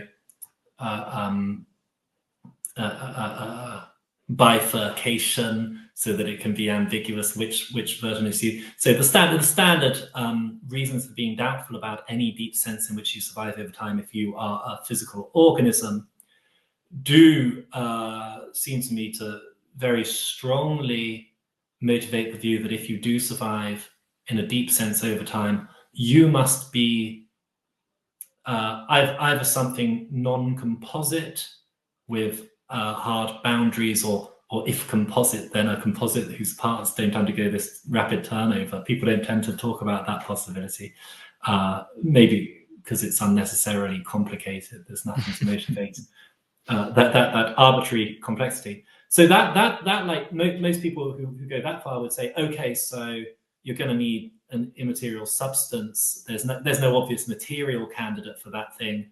I mean, maybe it could be a fundamental particle, but we have no reason to think any particular fundamental particle in your body persists throughout your whole life. Then there's this one like slight complication. So far, you need this thing to be probably non-composite, to have sharp boundaries so that it can unambiguously persist over time. You don't yet need it to be a substance in the independent sense of substance, right? In principle, it could be something metaphysically incomplete that has all of those characteristics. Now, I think as a matter of fact, that's going to look like an unattractive view, because if it's metaphysically incomplete, then it's going to have to be to belong as a property or collection of properties to some wider metaphysically complete thing. The best candidate for that's going to be the physical body, and then it looks like, or some part of the body, it looks like the same kind of worries are going to arise again. So I think it's, insofar as by a substance we mean something metaphysically complete, it's slightly less direct, the argument from personal identity, but nonetheless, I think the argument exists, and I'm pretty persuaded by it. I think it's really very difficult to take seriously the idea that one does not persist over time in a deep sense. I think even people who are intellectually convinced of that do not behave as though that's their belief. And Arif Ahmed has a great paper showing that you couldn't actually rationally do so. You'd be vulnerable to being Dutch booked if you really accepted a Parfitian view. And I think if you do persist in a deep sense, you must be something that's going to look a lot like an immaterial self, an immaterial soul. Yeah. I mean, every other theory of personal identity that I've ever heard has like wildly counterintuitive implications, like animalism or like the psychological continuity theory or whatever. There's just such obvious counterexamples to it. And then when it comes to dualism, it seems like the big cost, the big counterintuitive thing that we have to accept is just substance dualism. Like that's supposed to be the thing that's like, you're supposed to be scared off of this theory because it would mean that dualism is true. And there's not really. So if you're already somewhat attracted to an immaterial substance, it's going to be a no-brainer, literally and figuratively. Yeah. It's like, why are you so afraid of substance dualism being true? Like, what is why is that in itself such a big cost? And I think once you disabuse yourself of that, you're going to see like, oh yeah, okay, fine. Dualists have like an obvious upper hand when it comes to personal identity. Although, and Parfit is admirably, honest about that. Like he really recognizes like the only satisfactory view that's intuitive is going to be the one with the ego view, as I think he calls it. And then he says, but nonetheless, he's defending the alternative where really counterintuitively your survival, insofar as it occurs, it's not the kind of thing you can rationally care about. But he's quite open that this is a weird consequence. So I think Parfit's excellent on this, except he just jumps the wrong way at the last minute. So Hedda Hasselmerk pointed out to me, I read something she wrote about open individualism and panpsychism. And that can actually preserve the benefits of like the non-vague, sharp personal identity, open individualism just being the idea that there's really only one person, and that's, you know, partly motivated by like religious insights that people, like mystical insights people have had about, you know, when you do something to one person, you're really doing it to yourself and to everyone else, and you know, that's part of the case for it. But you can also make some of the same personal identity arguments that you make for dualism for open individualism. It's obviously a lot more counterintuitive, the idea that we're all actually one, but you do get some Yeah. of the benefits. I guess I had some sympathy there. Well, I find it interesting. I'm teaching a class on classical Indian philosophy this term. So we've just been looking at the Bhagavad Gita, which draws on, you know, the Upanishads and the idea that in some sense all selves are indistinct from one another and all identical to Brahman and perhaps also to Krishna. That does seem to be like, it's totally fascinating that idea arises apparently independently across cultures among sort of mystical thinkers. It's not an idea I've ever seen argued for, except, you know, by appeal to a mystical experience, which I, you know, take it either you've had it or you haven't. And then even within these traditions, you seem to get, you know, quite a degree of variety among interpretations of it. So in the Indian tradition, you like, you know, Advaita Vedanta and what is it, Vishadvaita Vedanta. Like partly there's a distinction between you and Brahman, or there is a distinction. I find this interesting. If it's true, it would make a difference to the metaphysics we should accept. I've not ever witnessed the oneness of Atman and Brahman, but if it's true, I hope I will someday. Yeah, no, I mean, it is interesting that, like you said, it arises cross-culturally. Like, it's one way of interpreting Jesus's statement about, like, you know, when you do this to them, you're doing it to me, and that sort of thing. Obviously not the only interpretation, but I wonder about this though. I often think that this seems to me like morally, it's extremely suspect that you should have to rely on the fact that it's really you. yeah. You know, it's really the same person, and that's why you shouldn't harm them. I think that misses the whole point. Yeah, I mean, it's arguably not the best interpretation of Jesus specifically, but no, I mean, Hedda was arguing that it rules out a kind of like egoism, like a kind of like rational selfishness that's advocated by like Ayn Randians and stuff. So that's part of what that paper was, like just making the case that open individualism is incompatible with that particular ethical theory, which, you know, I think that's probably right. But I wanted to ask you about your dilemma for transhumanists, because I think that's a really good, really great argument against the people who are like obsessed with mind uploading. So what is that dilemma? Yeah, so I mean, this is closely related to the debate about personal identity. Transhumanism is a fairly broad church, and at least one of my viewers was totally nonplussed when I suggested that. I mean, I've published a couple of papers about this, but at least for the article in Philosophy, one of the reviewers totally nonplussed when I said, like, mind uploading or something like it is a core part of the transhumanist vision. And I had to add a load of references and show this is kind of true.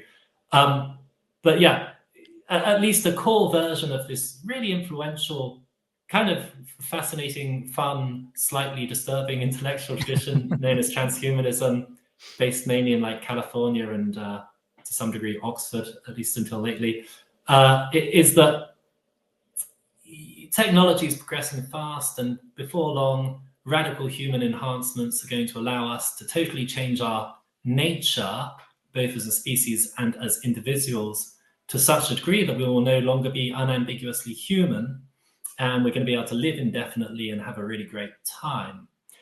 And a core move, when people have spelled out how exactly this is going to happen, is to suggest that we will either have our nervous systems replaced wholesale by artificial components, silicon circuits or whatever, or we will hook our brains up to computers and transfer our minds over from our brains. In one or another way, we will, as it's put, upload our minds onto computers.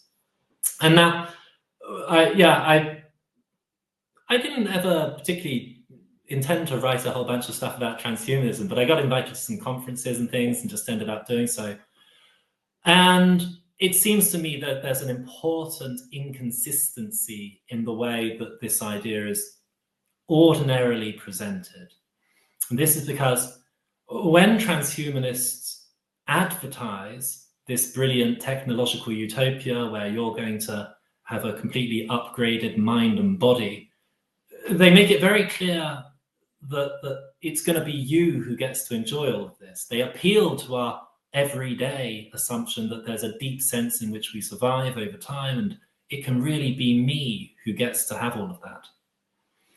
And there's at least a plausible argument put forward by Derek Parfit for thinking that that thesis that you really survive over time in a deep sense requires something like the ego view of personal identity, or substance dualism, or what's sometimes called the simple view.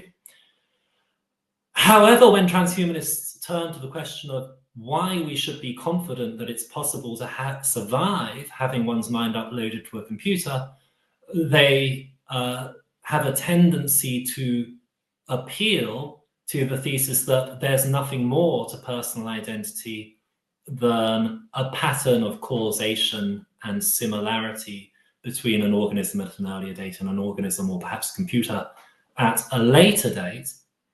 And they quite often appeal to Derek Parfit when they make that move, because he's the most influential proponent of that view.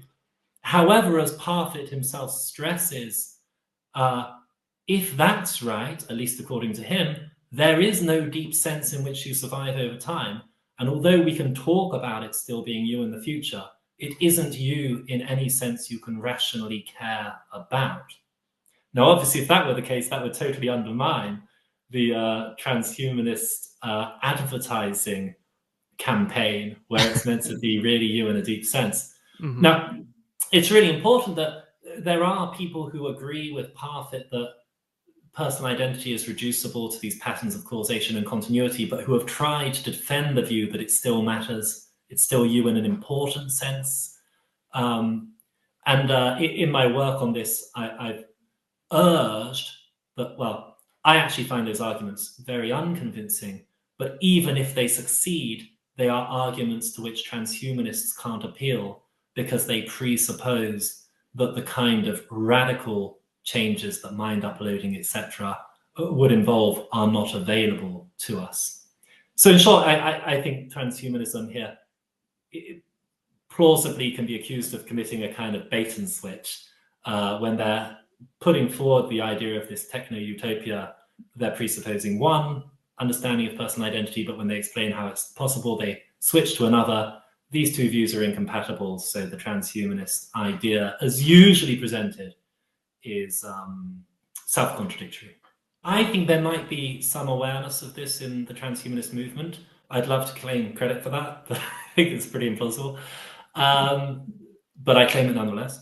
It seems to me in like Kurzweil's last book that came out last year, he's still, saying it's important, it's really you, but he sort of acknowledges it's a bit unclear whether it will be, this is a difficult problem. And then in Bostrom's latest book, a great book, I think, what's it called? Like Deep Utopia, quite kind of bizarre book, but full of interesting stuff. He kind of has moved away from the idea that it's really going to be you. He focuses on other stuff. I wonder, I'm not sure, but I wonder if the faith in mind uploading isn't going to diminish over the next few years, or hasn't started to do so already. And do you think that's because people are going to realize it's not really them in a sense that they care about? Yeah, I think I suspect there's a realization that at least we don't have good grounds to be confident that it's going to be you in a sense worth caring about. So I have a related question about split brain experiments, because sometimes you can hear people like Patricia Churchland saying that this just is a refutation of dualism, like just straightforwardly. And other people saying, well, it's at least evidence against it, or it doesn't make a whole lot of sense in the dualist picture, because a lot of people interpret these experiments in a particular way where it seems like there's multiple subjects living in one body. Like you can set up experiments where it seems like one hemisphere knows and acts on information that the other hemisphere doesn't have. Or, they claim that like, oh, it seems like the two hemispheres have different beliefs or something like that. And they interpret that to mean there are multiple subjects living in one body. Obviously, that's not the only possible interpretation of those experiments, but like, what do you make of all that split brain data? Yeah, so it's something. Maybe at some point I'll think about it at length and come up with like a considered opinion of the best interpretation. But one thing, well, I have a couple of things that I'm pretty confident in about these cases. One is that, yeah, definitely it's not a refutation of the idea of an immaterial substance or self. This is like it's not really an argument worth treating seriously. It doesn't tell you anything about the it's so out of metaphysics character for stuff. Patricia Churchland to say something that's completely wrong in a totally overconfident tone of voice. That's completely strange. Anyway, that's the first time it's ever happened. She has some really brilliant work, and has made a huge contribution by exploring some some radical, adventurous ideas. But I do personally find she will often affirm a line of argument as though it quite clearly proves something that it seems to me to come nowhere near backing up. I'm sure the kind of things I say would have the same impression on her. But yeah, split face. It doesn't give you a metaphysical picture. What it does seem to do, in my opinion, is give us some like at face value evidence that whether you're a physicalist, a dualist, an idealist, things that can happen to our mental lives are bizarre in counterintuitive ways. So clearly what seems to be going on in these cases is that like if you have one conscious mind, there's a bunch of stuff going on that involves functional processing, which it is in some respects unresponsive to, and in other respects able to make use of. And this is really fascinating, and it's interesting to think about, well, what would that be like subjectively? Now, the inference you would have to have two centers of consciousness just seems to me not to be well supported by the literature on it that I've read. And I have a suspicion that this is a standard case where it's fun to go for the most sensational possible conclusion from some highly interpretable empirical data. And most of this data is, it's not like we're able to conduct controlled experiments on this stuff. We have these reports, they're from decades ago. We don't get to ask the questions that we think might resolve difficulties. We know how hard it is to reproduce studies in the psychological sciences, and so there's good grounds to be cautious about this stuff. But so two overall things I want to say about it. One is it does seem to suggest that like really weird stuff can happen psychologically, stuff that's counterintuitive. To my mind, like the leap from that to therefore dualism's false is no sounder than the leap from that to therefore materialism's false. It just doesn't bear on those issues. But it is interesting in its own right. Although it only confirms, something that we already know, it is already the case that there are strange, counterintuitive aspects to conscious life. From optical illusions to like the way in which one can be simultaneously aware of a conscious state and yet cognitively unresponsive to it. Like we all do this every day. Like you sit there, someone's talking to you, and then 7 seconds in, you say, oh yeah, they're talking to me. I was aware the whole time, but I was somehow being totally unresponsive. Yeah, so I think it's interesting, but maybe it can't be marshaled in favor of one of these metaphysical positions very easily. And then the second thing I would say is, one thing that really is true here is that it looks like a case in which, on my view, if dualism is true, there are lots of options. It's totally consistent with substance dualism that there are two centers of consciousness there. that's really weird. It's also really weird if materialism is true and there's two senses of consciousness. It's consistent with both of these views. It's also possible that there's one center of consciousness and one center of functional processing that isn't associated with consciousness. That's kind of weird, whether substance dualism is true or materialism is true. It's possible that if there are two, neither is identical to the original person. That's kind of horrifying and tragic. It's possible one is and the other is. That's really strange. All of these are weird, strange, horrible, tragic, no matter what view of you take, I think. But maybe, I mean, I could imagine someone urging, like, dualism entails there's this big mystery about what's going on. Like, there must be a fact of the matter as to how many subjects there are involved and when they come into existence, if they do, and so on. And therefore, dualism entails we're in this epistemically impoverished situation, whereas a materialist can say, well, none of, really there aren't such things. At least an illimitivist can say, really, there's just a bunch of brain processing. And so we're not in this epistemically impoverished position. And it's definitely the case that people sometimes instinctively take the fact that a theory, and this is true of dualism in other scenarios, as well as this one, the fact that a theory entails that we're in an epistemically impoverished position is grounds to reject that theory. Like, if that were true, there'd be all these mysteries that we're not capable of coming to a conclusion about. And it seems to me that that's just a mistake. Yes, it's annoying if there are mysteries we don't know about, but I'm inclined to accept, well, yeah, of course, there's a load of stuff we aren't in a good position to know about. Of course, it's not an axiom of epistemology that we're in the optimum epistemic condition with respect to reality. And why would a naturalist expect that to be the case? So I feel like the unease that this split brain phenomenon generates about dualism has more to do with like feeling that a theory that entails there are mysteries is thereby less likely to be true, and that's just an epistemic error.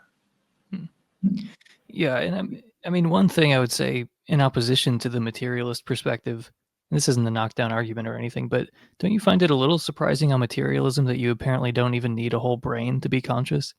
Like, your whole thing is kind of like, the brain is like the entire answer, and then apparently you don't even need an entire hemisphere even, and you can still have beliefs and desires and do all this stuff. I mean, it's at least a little surprising on materialism that you can just like pare it down that far and everything's still kind of working.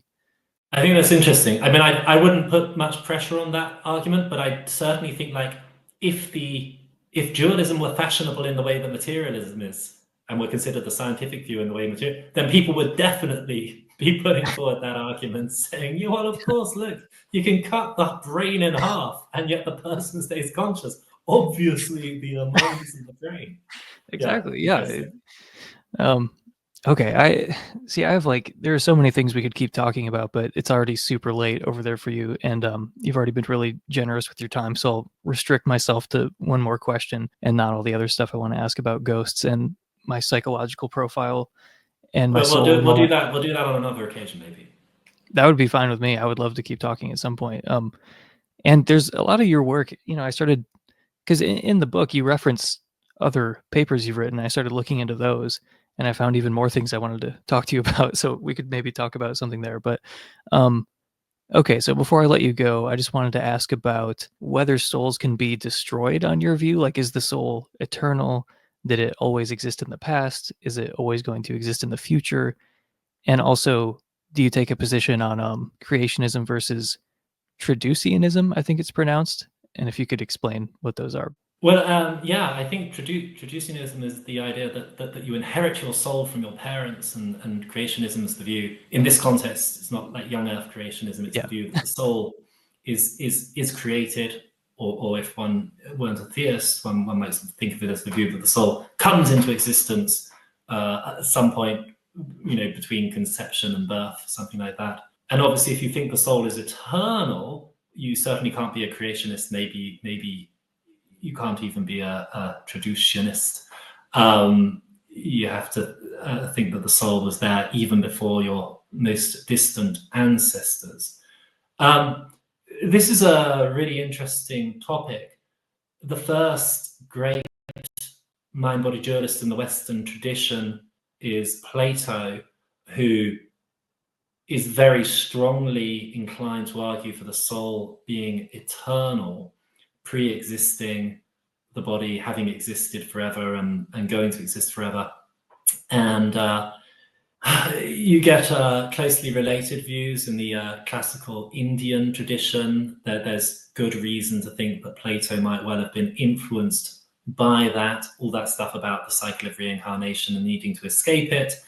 It's probably not a coincidence that you find that there in Plato and in these earlier Indian traditions.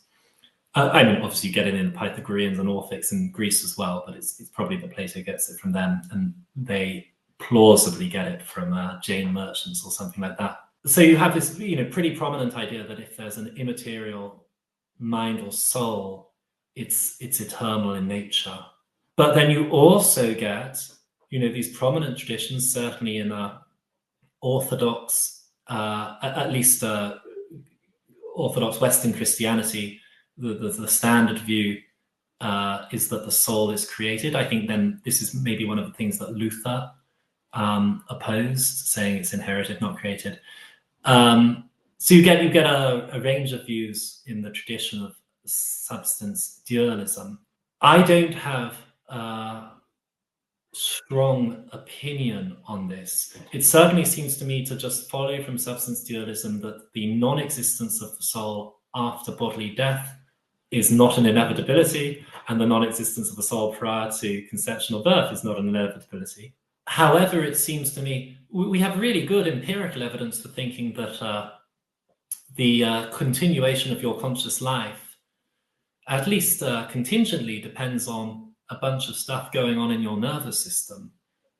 And so if you think your conscious life is likely to exist after bodily death, you're going to have some reason for thinking so, which is going to go beyond what we know about from the mere combination of substance dualism and the ordinary naturalistic picture of the world. Theism obviously would give you a reason to think there's this, all-powerful being who's got an interest in you. Well, God might keep you in existence. Maybe some Thomas Nagel-style view about the world being ultimately purposeful would give you reason to think, well, then there are grounds to think one way or another the self might persist or return.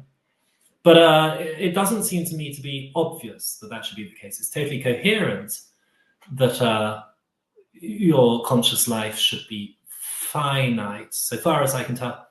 And I guess I'd say the same things about the earlier existence of the soul. I guess I'd want to add two points to this. One is that this is kind of a different issue, but I'm independently strongly attracted to the view that all individuals exist necessarily, but not in a concretely manifest form, to use, I guess, the terminology that Krishna uses in the Bhagavad Gita.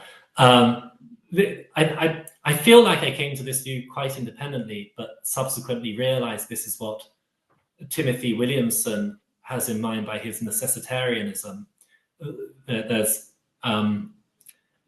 well, as I would put it, there's a pretty good argument for thinking that the distinction between the abstract and the concrete is the same as the distinction between the possible and the actual.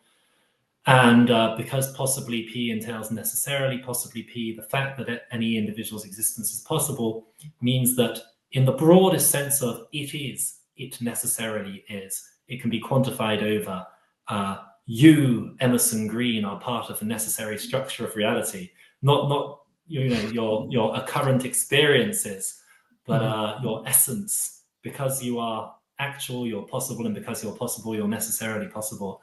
And I think like some of what the classical Indian tradition, Plato and others may be getting at in the idea of the eternity of the soul may be captured by that line of thought.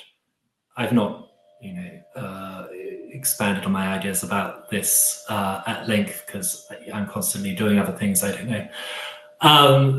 The other thing I'd want to say is I am attracted, like the idea of the soul being eternal. I sort of have I feel an instinctive sympathy with these thinkers who have sort of drawn that inference. So maybe I have like some suspicion that there's something I haven't put my finger on that might either rationally motivate it or at least explain why this is a popular idea. But yeah, I think what one thinks about this isn't going to turn on the arguments about the mind-body problem. It's going to turn on a whole load of wider issues, and bracketing those issues, one has to be open-minded about the possibilities. Last time I had a dualist on, Michael Humer, he told me that I'll be reincarnated basically infinity times, and I believe you just told me I'm a necessary being.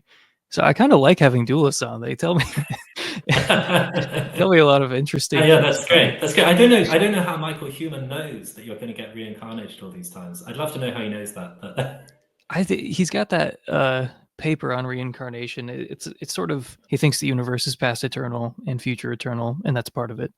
But yeah, okay, no, I think I do know. Like he has an idea. It's got to do with if you've got an infinite expanse of time, and a stochastic set of physical laws, so that you get the all possible. He thinks you're bound to get each possible physical scenario locally and globally returning over and over in infinite times. And he thinks if you're a dualist, your best explanation of why a mind should interact with a particular body is going to be to do with its specific physical structure. So when